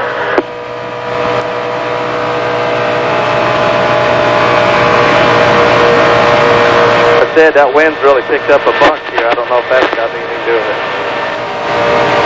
Yeah, we're okay in 3 and 4. Real loose in 1 and 2. Off especially.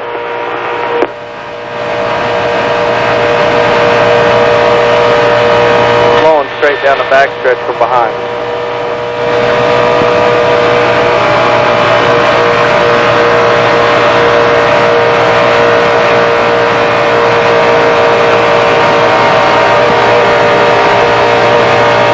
A little better right now. I think is being in the middle of that pack, but all nowhere on either end.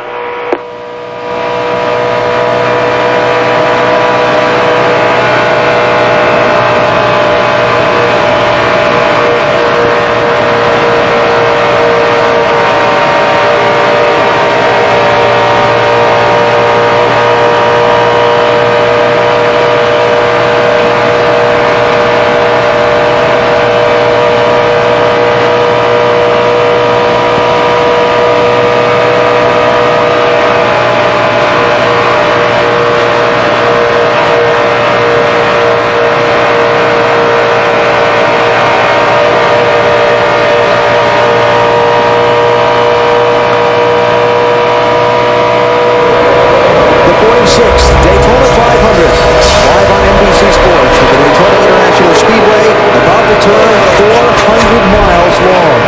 Tony Stewart, Dale Earnhardt Jr., Jeff Gordon, 3 of the biggest stars of the sport of NASCAR racing, hold down the top 3 spots as they now enter the final 100 miles of the sport's biggest prize.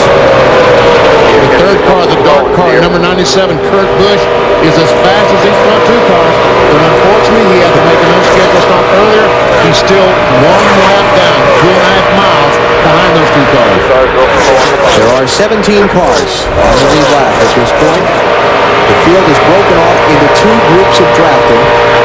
You've got that front group separated by about 7 seconds on the second draft headed by Jimmie Johnson, and the second group not making any headway on the first. Gave you the first 3. Greg Biffle runs 4th, and Scott Wimmer is running in 5th position. Rookie driver out of Wisconsin. Matt Yoakum has more on the 22 team's effort. Wimmer just told his crew chief Frank Stoddard the car is just way too loose to hold it on the bottom. One of Frank Stoddard's key guys is his new race engineer, Derek Finley. Back in 1995, while taking his senior exam for engineering at the University of New Mexico, his cell phone rang. His professor said, "I think you should not answer that. I would highly suggest not answering it." He looked down, saw the caller ID, says, "I think you're wrong. It's Dale Earnhardt." He walked outside, took the call. Earnhardt offered him a job to be DEI's first engineer. He was there when the 1 car first went to victory lane, and the success that started with the 8 and the 15. He's bounced around a little bit, but landed here at the 22. The Earnhardt connection is even here in the 22 pit. Scott Wimmer having a terrific day in his inaugural Daytona 500, running in 5th place. they're starting to run across some lap cars. And trying to get around these lap cars might give Junior in that 8 car the opening that he needs to get by Tony Stewart. That's correct, because remember how Tony Stewart got in front of Dale Earnhardt Jr. way back in the very first set of pit stops in this race that came at lap 29. Junior was leading Tony Stewart. When they started slowing down to get to pit road, Stewart went by Junior, then braked for the pit lane. And really, Junior hasn't been back around him ever since. These guys can get through traffic better than anybody else and get, open up the gap between the third and the fourth place car. That's even going to help him. But they want to keep Burke with him because he's a lap down, he's no threat, he's a fast car. So the 3 of these cars can leave everybody else. That's what they want. They don't want any competition at the end of this race. Dave, what are they saying about the 97 car? Because he's awfully fast. Well, I just want to review how they got there. Remember, they had that trouble with Junior early in the race, and they pit under green on lap 47 and lost that time. But the big break for them was on lap 59 when there was a caution for the wreck with Rusty and Kenny and Jeff Green. They had a chance to come in and fix that right front fender correctly. That's why he's a factor now to help the other guys, and maybe even if he gets his lap back, a factor for the win. Bill? I just asked car chief Tony Newry Jr. how the 8 is going to get past the 20 of Tony Stewart. He said, we're going to beat him off pit road. And those final pit stops will be coming up fairly soon. Hey, you know what, Bill? That was interesting you brought that up with the 97 and the 8 because if the 97 is still mad with the 8 and it comes down to the end, 97 might go with the 20. You know, some of the conversation on these radios have been good, Wally, but they did tell some of these guys, if you push that 8 across the finish line, it makes you a very popular driver. Yeah. Earnhardt Jr., winner of the most popular driver award. He's got a lot of fans here in Daytona Beach in their stands. A little separation here for those top 2, weaving through some lap traffic. Now, this is the most separation we've seen all day between the second and third place cars. Jeff Gordon trying to go by Mike Skinner, the lap car. Also another lap car. And Kurt Busch in the 97 has fallen off the front 2 a little bit. If he falls back to Jeff Gordon, he might be able to take those Jeff Gordon back up in contact with the front 2. Yeah, it seems like Gordon's car might even be better when it's not in a big group of cars because he gets kind of hung out or he falls back and all of a sudden he works his way back up. But it seems like when he's in a pack, he has his hands full. Still a few laps away from those pit stops. Let's take a break. We'll come back in time for what should be critical final stops to pit road.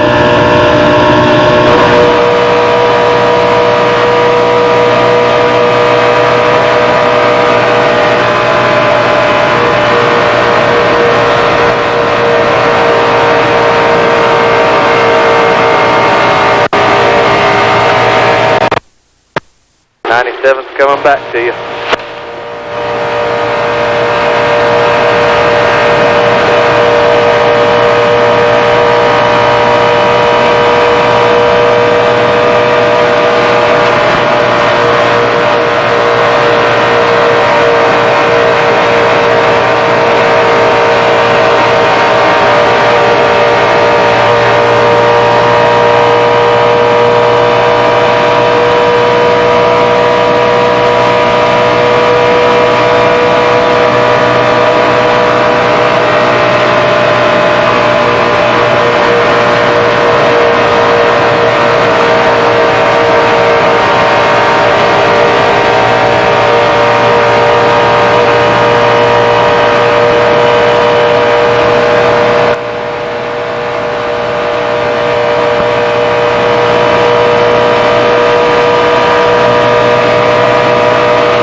Clear.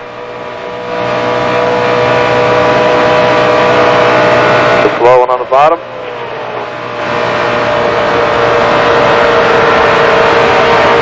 Still down there. You're clear. 37 closed. Got the 12 on the bottom ahead. Yes, next time by, DJ, for 4 tires. Yes, next time by. Turn, take that half pound back out of the right front. That way we won't end up with the spring rate change. Clear.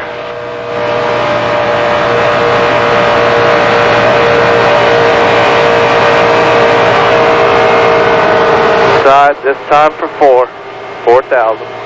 Still out there, clear.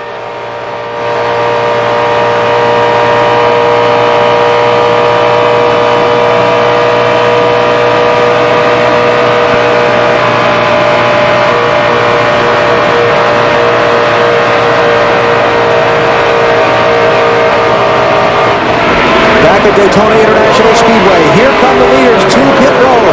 Dale Earnhardt Jr. trying to pull a reverse on Tony Stewart and outbreak him to the pit lane. Greg Biffle, Jeff Burton, Kurt Busch, Scott Wimmer in. These stops coming in the final laps of the Daytona 500. Dave? Tony Stewart's car is just a hair loose. He asked for just a little bit more air pressure in the right front to tighten up that car. Bill? Tony Eury Jr. told his crew on the radio it's showtime. It's 4 tires and fuel for the 8 to come around to the left side. Matt? Jeff Gordon trying to win his third Daytona 500. They put back in that they took out in the last stop. The 22 car is going to be the 24 off pit road, as does the 20 and the 8. 2 tires on the 22 car, Matt. Get you to confirm that for us, but I'm pretty sure I saw Scott Wimmer lead with just 2 tires. 2 tires on the 22 car, no adjustments. All right, so Frankie Stoddard, Scott Wimmer's crew chief, going to roll the dice on the tire strategy. But he has no one to work with him. He's by himself. And when these guys get to the VP, they're going to say bye-bye. Just blow by. Here comes the second group of cars in. Jimmie Johnson, Kevin Harvick, Joe Nemechek. All from that second lead pack down the pit lane. Marty? Joe Nemechek's had a great run in a car that's very good, pitting with Kevin Harvick. It'll be a 4-tire stop for the 01. Dave? 4-tire stop for Kevin Harvick. No chassis changes. Car is not running hot. They need to get the left side on quick, Matt. And the 48 is in. Remember, that slow pit stop cost them last time. He is now down and away. He will be going out with the 29 and the 01. And Greg Biffle's chance to win the Daytona 500 is gone. He's on pit road to serve a penalty for speeding coming in for his pit stop last time by. Unless the caution comes out and allows him to catch up to the pack. Sorry, Greg. Yep. Have to wait till next year. And we saw when he made his entry on the pit road, all the ground that he made up, you knew that he was too fast, and the NASCAR officials did not let it pass. So Scott Wimmer's team takes just 2 tires. He's well clear of these 2, Tony Stewart and Dale Earnhardt Jr. But when they get to him, they're going to be going fast. Wimmer now the leader with 29 laps to go. Here's Frankie Stoddard watches him go by. Here's the cars coming on the pit road just a moment ago. There we see Junior tries his best to get in front of Tony Stewart. Can't quite make it. But look at Biffle up there. He just passes all these cars as he enters pit road. Look at the ground he made up. And that's obviously speedy. wheels locked up. No kidding. So the pass-through penalty for Greg Biffle has dropped him down to 14th place, 27 seconds behind leader Scott Wimmer. Now these 2 drivers, Tony Stewart and Dale Earnhardt Jr., are second and third, 2.6 seconds behind Scott Wimmer. Problem for Wimmer is he's out there all by himself. There he goes, and here come these 2 cars with the lap car of Kurt Busch all tucked up in the draft. Guys are about a half a second to 3/4 of a second lap faster than Scott Wimmer, who's sitting out there by himself. So he's really a sitting duck. And Frankie Stoddard, the crew chief on this 22, that's exactly that shot we saw. He was saying, hey, why did I do that? I'm sitting duck. Why did I change 2 tires and get with these guys? I showed you earlier our Home Depot virtual garage, how the cars tucked tightly together in the draft here at Daytona basically break the air more efficiently than the one car running by itself and are faster. And there's the gap from Wimmer to Tony Stewart, and you can watch the interval shrink in our real-time telemetry. And one thing Scott's going to have to worry about is that car's handling is not going to be as good with 2 tires on it. So he's going to have to use a lot more racetrack than the 3 cars that are behind him right now. If Scott Wimmer, the 22, had just another car do the same strategy and get hooked up together, it's great strategy. But by yourself, no good. Dave? And BP, that's what happened to Jeremy Mayfield on Thursday's 125-mile qualifier. They had made deals with other guys to take only 2 tires, but then everyone bagged them. And as we saw on Thursday, everyone closed in on Jeremy, and then they passed him. They blew right by him. Same thing potentially for Scott Wimmer here. The other guy that's out there all by himself is Jeff Gordon. Scott Wimmer now down to just 0.8 of a second is lead. We've talked a lot about gambling, Frank Stoddard. 2 tires. Very gutsy call. Well, I mean, it was a pretty easy call. You know, we were at the back of that line right there. You know, we're just here to get a top 10 finish. I'd like to win the Daytona 500. I wasn't going to win the Daytona 500. The team wasn't going to win it. Caterpillar wasn't going to win it by putting on 4 because, you know, even if we had a great pit stop, chances are that we weren't going to beat both of them out. That was our chance to try to win it. They got a heck of a draft on us. We're probably going to be in a little bit of trouble, but it's been a heck of a showing all day. Scott's done a great job. The team's done a great job, and you know, heck, you never know. Maybe we'll hold them off. Okay, go on back up. BP, we talked about it earlier. 3 cars is faster than 1. Oh, yeah. And Scott Wimmer was by himself. These 3 cars hooked up. And now, can he stay in front? Like I said, maybe we can stay in front of him. He has shown some speed with 2 times. I doubt it. I don't think so either, Benny. Maybe he'll stay a little while, but he was robbing and weaving for a good. Trying to put the block on Tony Stewart. Eventually, he'll be sliding up the racetrack. He'll leave that bottom open, and those guys will drive underneath him. Maybe right now. Okay. Wimmer up the hill off turn number 2. Here comes Tony Stewart for the lead. Wimmer to block. I don't think it's going to work. Looks just like Rolling World, doesn't it? Didn't we do this once before? So Tony Stewart reclaims the lead in the Daytona 500. Sam, I hear you. I'll tell you what, the key to this whole deal right now is that 97 car. Who he goes with. Bill, what do they say about the 8? I think the 8 needs some help, doesn't he? He's in pretty good shape right now. He just wants the laps counted down. Well, you know, after the twins on Thursday, Tony Uri Sr. was very disappointed that Michael Waltrip didn't work with him and made a comment to that effect after the race. Well, Dale Earnhardt Jr. went to the media center and was immediately asked about the comment. Only he thought Tony Uri Jr. made it. So he stormed out of the media center, went back to the garage, and got in a confrontation with Tony Uri Jr. What are you saying? What are you saying? Well, Dad just stood in the corner and watched and laughed. Jr. was apologizing for something he didn't even do until Dad walked in and said, it was me that made the comment. Well, I'll tell you what. You know who the most popular spotter up there is right now? Kurt Busch. Yeah. Our Budweiser aerial coverage of this Daytona 500. Looking down on the drivers who will decide the win among them. Tony Stewart, Dale Earnhardt Jr., Scott Wimmer hanging on to the lead draft. But the man in the 4th running car in line, Kurt Busch, who is 1 lap down, been with these leaders for a long time now. And the spot that you're talking about is Jeremy Brickhouse, the nephew of Richard Brickhouse, who won the first race for Talladega. Will he be able to push Dale Jr. by Tony Stewart for the win? Will he be able to, and will he? That's right. I'm going to tell you, the spotters will all have a little meeting. One will have a Home Depot jacket on. One will have a Budweiser jacket, and then there'll be the Sharpie jacket, and they'll all be in huddle. I gotta get some help.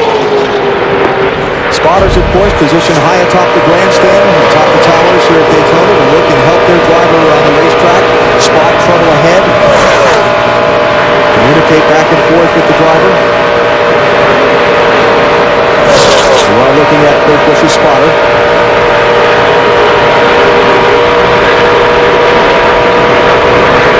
Let's make a deal in progress. That's Dale Jr. spotter there, Stevie Reeves. It's talking to Brickhouse. All ready to get us. It wasn't going to take long.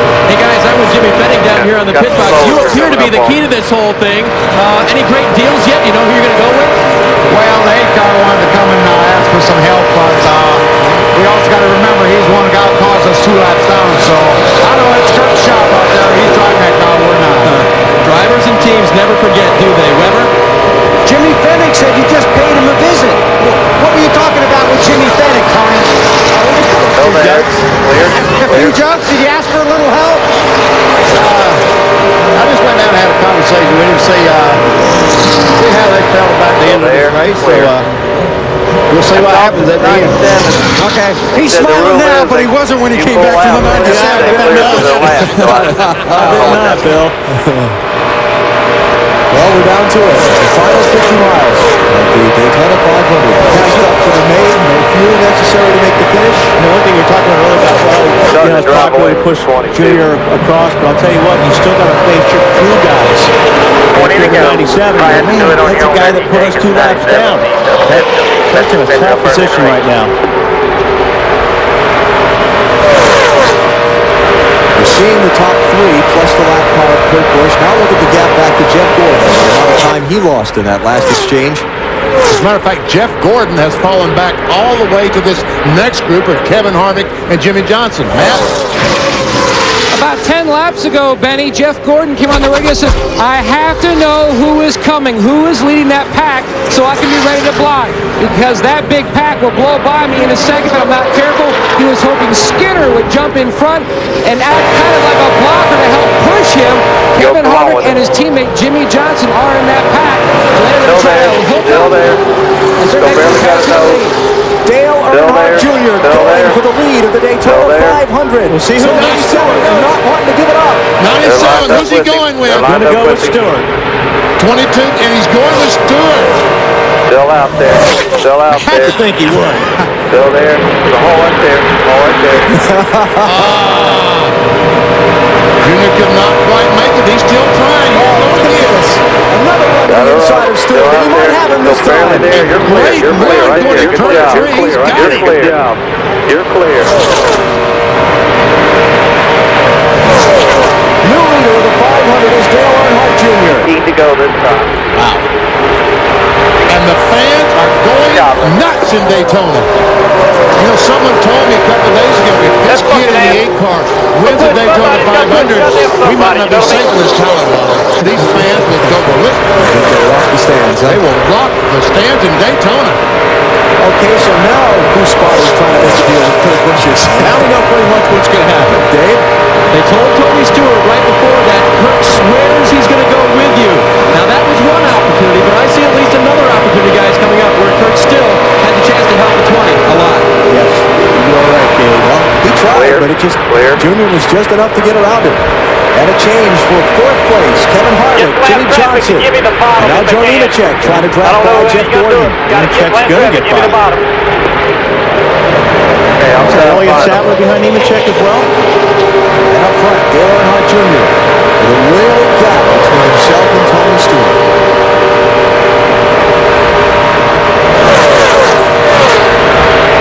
Earnhardt Jr. in his 5th Daytona 500. He's had a good deal of success at this track's sister speedway in Talladega, Alabama, winning 4 of the last 5 races there.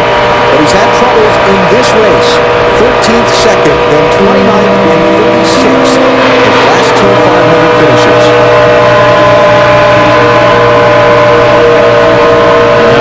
I bet Junior's car, if it was still a little bit loose, he's loving it now because as he run and put more laps on these tires, the car starts to tighten up and may get it just perfect near the end. Junior's got to be looking in the mirror a lot right now.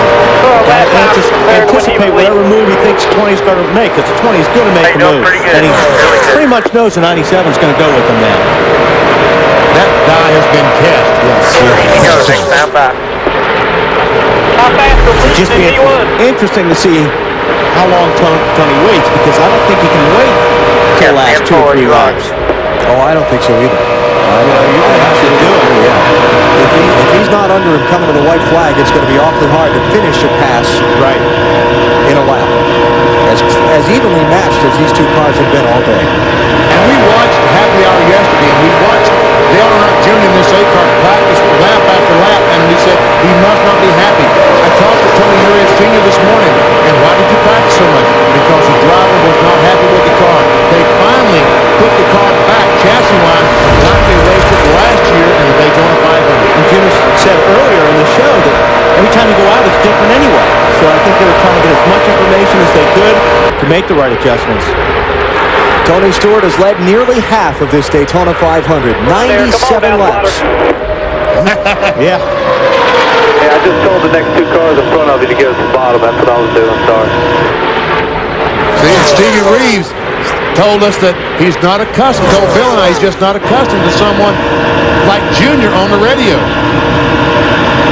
Junior wants to hear more. And he's so aggressive. You're right. He wants help all the time. Okay, come on to run again. Come on to run. 14 laps to go. So Stevie didn't say anything down the backstretch, and Junior said, come on, Spotter, tell me something. And let me say, this is the first race that Stevie Reeves has spotted for the 8 car. Last year the job was done by Ty Norris. Looking. And you see the 97 is going to go. But Tony Stewart's got to be closer to the 8 car for him to make that move. But don't you think, too, the 97's got to be closer to the 20 for him to help Tony. Yeah, but if all three of these guys have to get in a different spot than the 8 is, but the 8 is so far in front, he can just weave. So if the 20 gets a fender on the 8 car, and the other two cars line up, they should get by the 8 car, but right now they can't get close enough to Dale Jr. You know, we criticized Frankie Stoddard for changing 2 tires, but if he can hang on for another 13 laps, that was the right move because Scott Wimmer has a solid 3rd place finish in the Daytona 500. He's 8 seconds ahead of 4th place Kevin Harvick. Whoa, another bob and weave by Stewart. See, like I said, Tony's not close enough. He's got to get a little bit closer to Dale Jr. to do that. So what's he trying to do with all that? Just get Earnhardt Jr. to react and maybe unsettle his car with a quick correction? Not so much to react and unsettle the car, but to try to break the draft is all they're trying to do. If he can move up and the 97 move up with him and Earnhardt move down, he'll gain a little bit on the racetrack. Dave. And as they look again to the outside, we believe the 97 can help the 20, right? Yeah. Well, Kurt's got this problem. The 22 wants him out of there because he knows he's a lap down. They just radioed that to Kurt, Matt. That's exactly right, Dave. In fact, Frank Stoddard just told Wimmer, he said the 97 is telling us they're going to pull out of the way with 3 laps to go. We're hoping that maybe he'll pull out sooner so we can get you up closer. Well, a great run that Tony got off turn 2 as Junior passed that lap car, but it wasn't quite enough. Go ahead, Bill. Why does Dale Earnhardt Jr. like restrictor plate racing when a lot of drivers say it's not their favorite type of racing? Because it makes you think. And he's thinking pretty hard right now. The thing is that the 97 car pulls out and Wimmer passes him. Those 2 front cars are going to be far enough ahead. I don't think Wimmer can even make an attack. All 3 of them in front of you. All 3 of them in front of you, I'm told. Stewart is going to need help. The Earnhardt Incorporated teams are dominant at Daytona and Talladega when the restricted engine package is used. You saw the graphic. Michael Waltrip, winner of this Daytona 500 2 of the last 3 years. But Dale Earnhardt Jr. has yet to win the sport's biggest race. It took his father 20 years to win it. Despite being this track's most victorious driver, Dale Earnhardt claimed 34 Daytona victories in his career. But Junior's car looks good. It looks very strong. They can't get to the rear bumper. So they have to come up on some slower cars here. That was what you just heard Earnhardt Jr. and his spotter Stevie Reeves talking about. Stevie, as his job is to go talk to the spotters of those cars, make sure they know the leaders coming up behind them, and which lane the leaders prefer to have. They don't have to give it to him, but obviously they are giving him the bottom out like he wanted to have. Dave? Kurt Busch radioed in. One more try for you, Tony. That's all I've got for you. Matt, Scott Wimmer was starting to fade a little bit from the 97. He asked Frank Stoddard, tell Busch not to pull out yet. I need to kind of gain back up a little bit of the ground that I lost. They're also thinking about the bigger picture. Momentum coming out of Daytona. A terrific run for this 22 car. Fantastic. 45 to the bottom. Another car that we have, that is a surprise in the 500. We have not seen that speed in the 22 car until today. We saw it in the 23, his team car, but not the 22. 9 laps to go. And now those other 2 drivers, Kurt Busch and Scott Wimmer, fading off Tony Stewart's back bumper. That's not good news for the fans of the orange car. Top 6 car leads back to the 97 behind the 20. Because unless the handling battle is on that 8 car, one car by itself, the 20, is just not going to be able to pull around and pass him here at Daytona. I don't think so. Not Dale Earnhardt Jr. Bill. Now, you guys are just talking about the past history here at this track. Tony looking the outside. Junior wants the inside. It was 56 years ago today on Daytona's famous beach course that NASCAR ran its first sanctioned race. Also on February 15th, David Pearson won the 500. That was in 76. The King won it on February 15th in 81. And Bill Elliott won from the pole in 1987. But Alan, as you were talking about, many fans will tell you the greatest moment in NASCAR racing came more recently than that, when the late Dale Earnhardt Sr. won his first and only Daytona 500 6 years ago today, February 15th, 1998. And if you had the privilege of being here at Daytona that day, you'll never forget it. You saw what winning the Daytona 500 meant, the emotion that Dale Earnhardt showed in victory lane. It was like many had never seen it. I think Stewart laid back. He laid back to get Kurt Busch, to try to get a push by Junior. He knew he couldn't do it by himself. He tried to find someone to help him. And that's the smartest thing he could do. If he just lays back and lets Kurt know he's going to lay back, he'll have to get a heck of a run. Now drivers call this drafting thing a high-speed game of chess.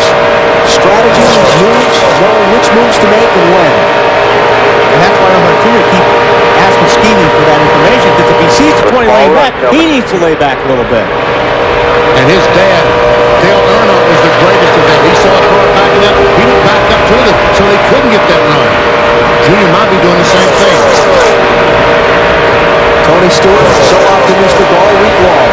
After some early speed week troubles, they got that 20-car tandem dialed in on Thursday when they ran the qualifying races here that set the starting order for the 500. And since then, he's been very bubbly, got into the final practice crash yesterday, turned his week on the downside, but right from the start of this race, that 20 car has been fast, who got up in the early laps, drafted with Dale Earnhardt Jr. to the front, and these two drivers have dominated most of this race. And Busch split up the race right there. You're all clear. Odd and Reeve. See, that was a spotter on the backstretch that gave him that signal. Because Stevie Reeves from the front stretch really can't see that well coming off turn 2.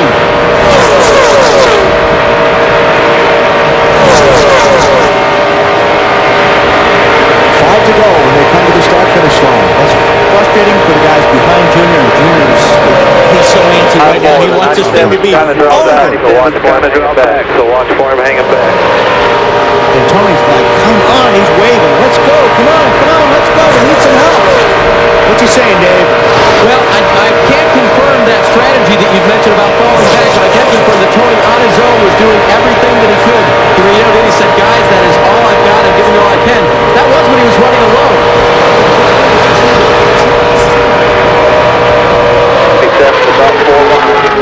It's got to be frustrating for Stewart to track that 8-car lap after lap, hoping it bothers, and so far, he just can't see it. Junior's not going to bother. I mean, he just needs, what he has to have is help.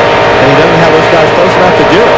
And Junior, on the other hand, he's going, get that 97 out of that pack. He wants to see that car as far back from the 20 as possible, Tony Stewart, because he knows that 97 with Kurt Busch is not on the tail of Tony Stewart. Tony can't do anything with it. The teams have done all they can for their driver now, barring a caution flag, and even if a caution flag, these guys aren't coming to pit road. It's all up to the man behind the wheel. There are the Urys. Tony Ury Sr. on the left, Tony Ury Jr. on the right. Tony Ury Sr. working with Dale Earnhardt for so many years. And here's Joe Gibbs watching his driver, Tony Stewart. Trying to learn the Joe Gibbs Racing Organization a second Daytona 500 trophy. When Dale Earnhardt's children wanted to go racing, that was Dale, Junior, Kerry, and Kelly, the daughter, he turned them over to Tony Ury Sr. He said, okay, here you go. Here's my kids. Take them racing. See which one has some talent. And obviously, he has proven, Dale Jr. has proven to have some great talent. Kurt Busch, Scott Rimmer, and the lap car of Kyle Petty. And that's not to say that Kerry doesn't have talent as well. Junior has certainly demonstrated himself to be a top-notch driver. Pulling back away from that 97 again. And he's trying to win NASCAR racing's biggest prize, the Daytona 500. He'll be 5 miles away when he comes to the start-finish line this time. Afternoon sun beginning to cast long shadows over the Daytona International Speedway. And now just 2 laps remaining in this race. Stewart just can't get to him. Kurt Busch got back 3 or 4 car lengths there. No help to the 20-car Tony Stewart. Remember, we think back to what happened to Bill Elliott at Homestead. Dale Earnhardt Sr. here. And his father in 1990 on the last lap about right here. Got a tire. Short for him all day. And lost the race. He asked me about fuel. Tony here said, perfect. We've been stopping early because Tony Stewart had a problem with fuel.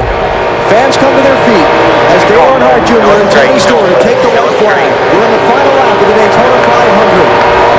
Jr. took the lead from Tony Stewart with 19 laps to go after he trailed Stewart's orange Chevrolet for much of the central part of the race.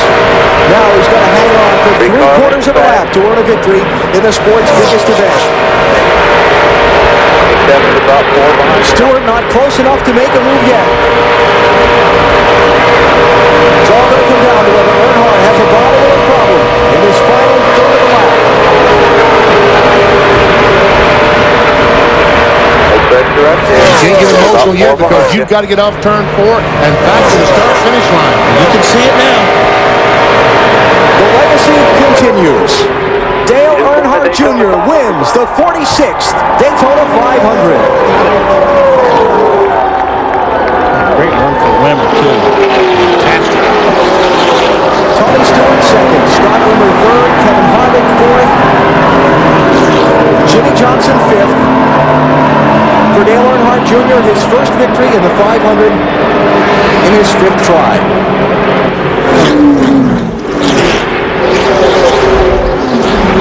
There are some happy people.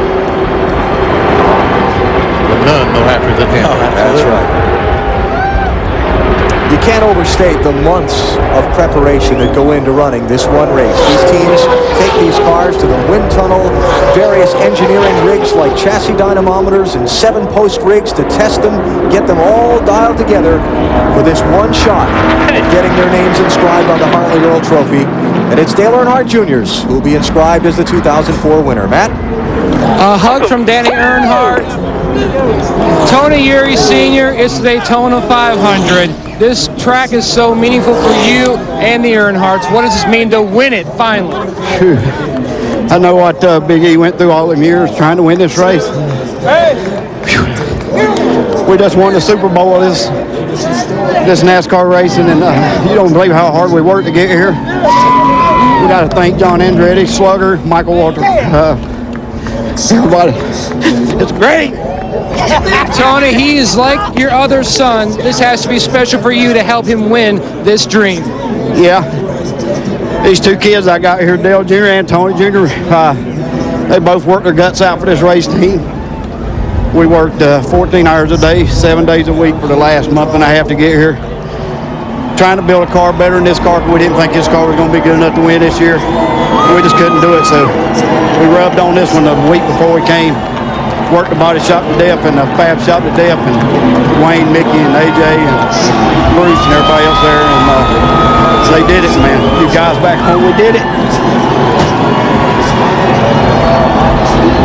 All right, Junior, stop right there and acknowledge these fans. He's got something up his sleeve, I think. Just get out and acknowledge these fans. They love you. Here he comes. Here he comes.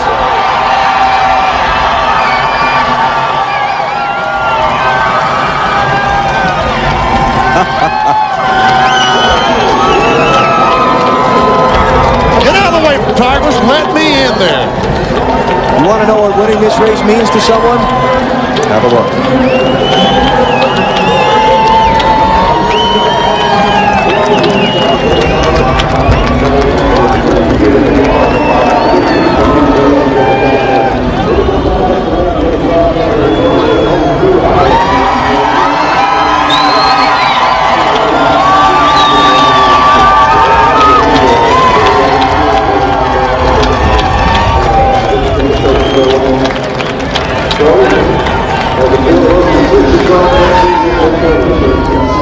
I'm in victory lane, and Dale Earnhardt Jr. will once again climb out of his victorious Budweiser Chevrolet.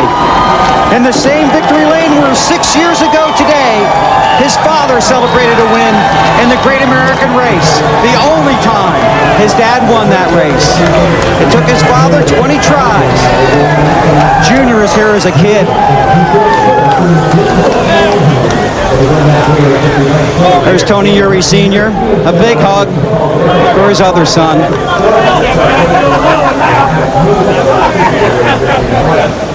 Now the family's here. Teresa Earnhardt. Hey, you mad at me? So, how long's the party gonna last? Man, I don't know. You got a race tomorrow, you know. Yeah, it's gonna be hard to do that, huh? Good God, I'm Daytona 500 champion. I can't believe it. Forever, Dale, forever. Yeah, I'm just amazed, man. It's just awesome. That I couldn't believe I passed him by myself. Tell me about it. What's going on here? Tell me about it, because you were thinking about it for a while. Oh, I was trying for a damn while, but I didn't know it's going on forever. It's like a magic trick. I tried to figure out how to pass him, and I got a run on him, and made it happen somehow. I don't know. Yeah. You don't know what you're doing at that point. You're just trying your heart out, and I had a great car, awesome car built by Tony Sr. and all the guys. I want to say to my sister, my mama back home, all my friends. Good God, I can't believe it. It's the greatest ever. We talked during testing. You said you thought it's harder to win the Daytona 500 than to win the Nextel Cup champion. Yeah, I ain't got to worry about that no more. You sure don't. Man, I tell you, it's a hard race to win. You know, it's a season in itself. That entire race is just, there's so many things going on, so much running through your mind. You know, I've seen it, been lost so many times by Dad over and over, and I was taught so many lessons by this place before I ever got behind the wheel, and God, I'm glad I ain't got to worry about it no more. Man, this is awesome. You're only the third father-son combination to win the Daytona 500. Dale, your father won it 6 years ago today. Yeah, I mean, he was over in the passenger side riding with me. I'm sure he was having a blast. Believe it or not, I'm real surprised. The Goodyear tire did good all day. I didn't expect our car to handle them so well, but the car drove awesome all day. It's real loose there at the end, but you know, had to be that way to be able to run good on old tires. And Tony had a great car. We kind of been such good friends, you know, and we helped each other all day. And by the way, thinking of my other teammate, Michael Waltrip, I'm glad he's all right. That was a scary-looking accident, but I got a full week ahead of me. It's going to be exciting. Yeah, you're going to be a little busy for the next few days. Hey, you're leading the championship standings, too. For the first time in my life. This is awesome. Congratulations, Dale. Dale Earnhardt Jr. is the Daytona 500 champion of 2004. This copyrighted telecast may not be reproduced, retransmitted, or used in any form without the authorized written consent of NASCAR Broadcasting. NASCAR would like to thank all of our loyal fans for your continued support, and we hope you enjoyed today's broadcast.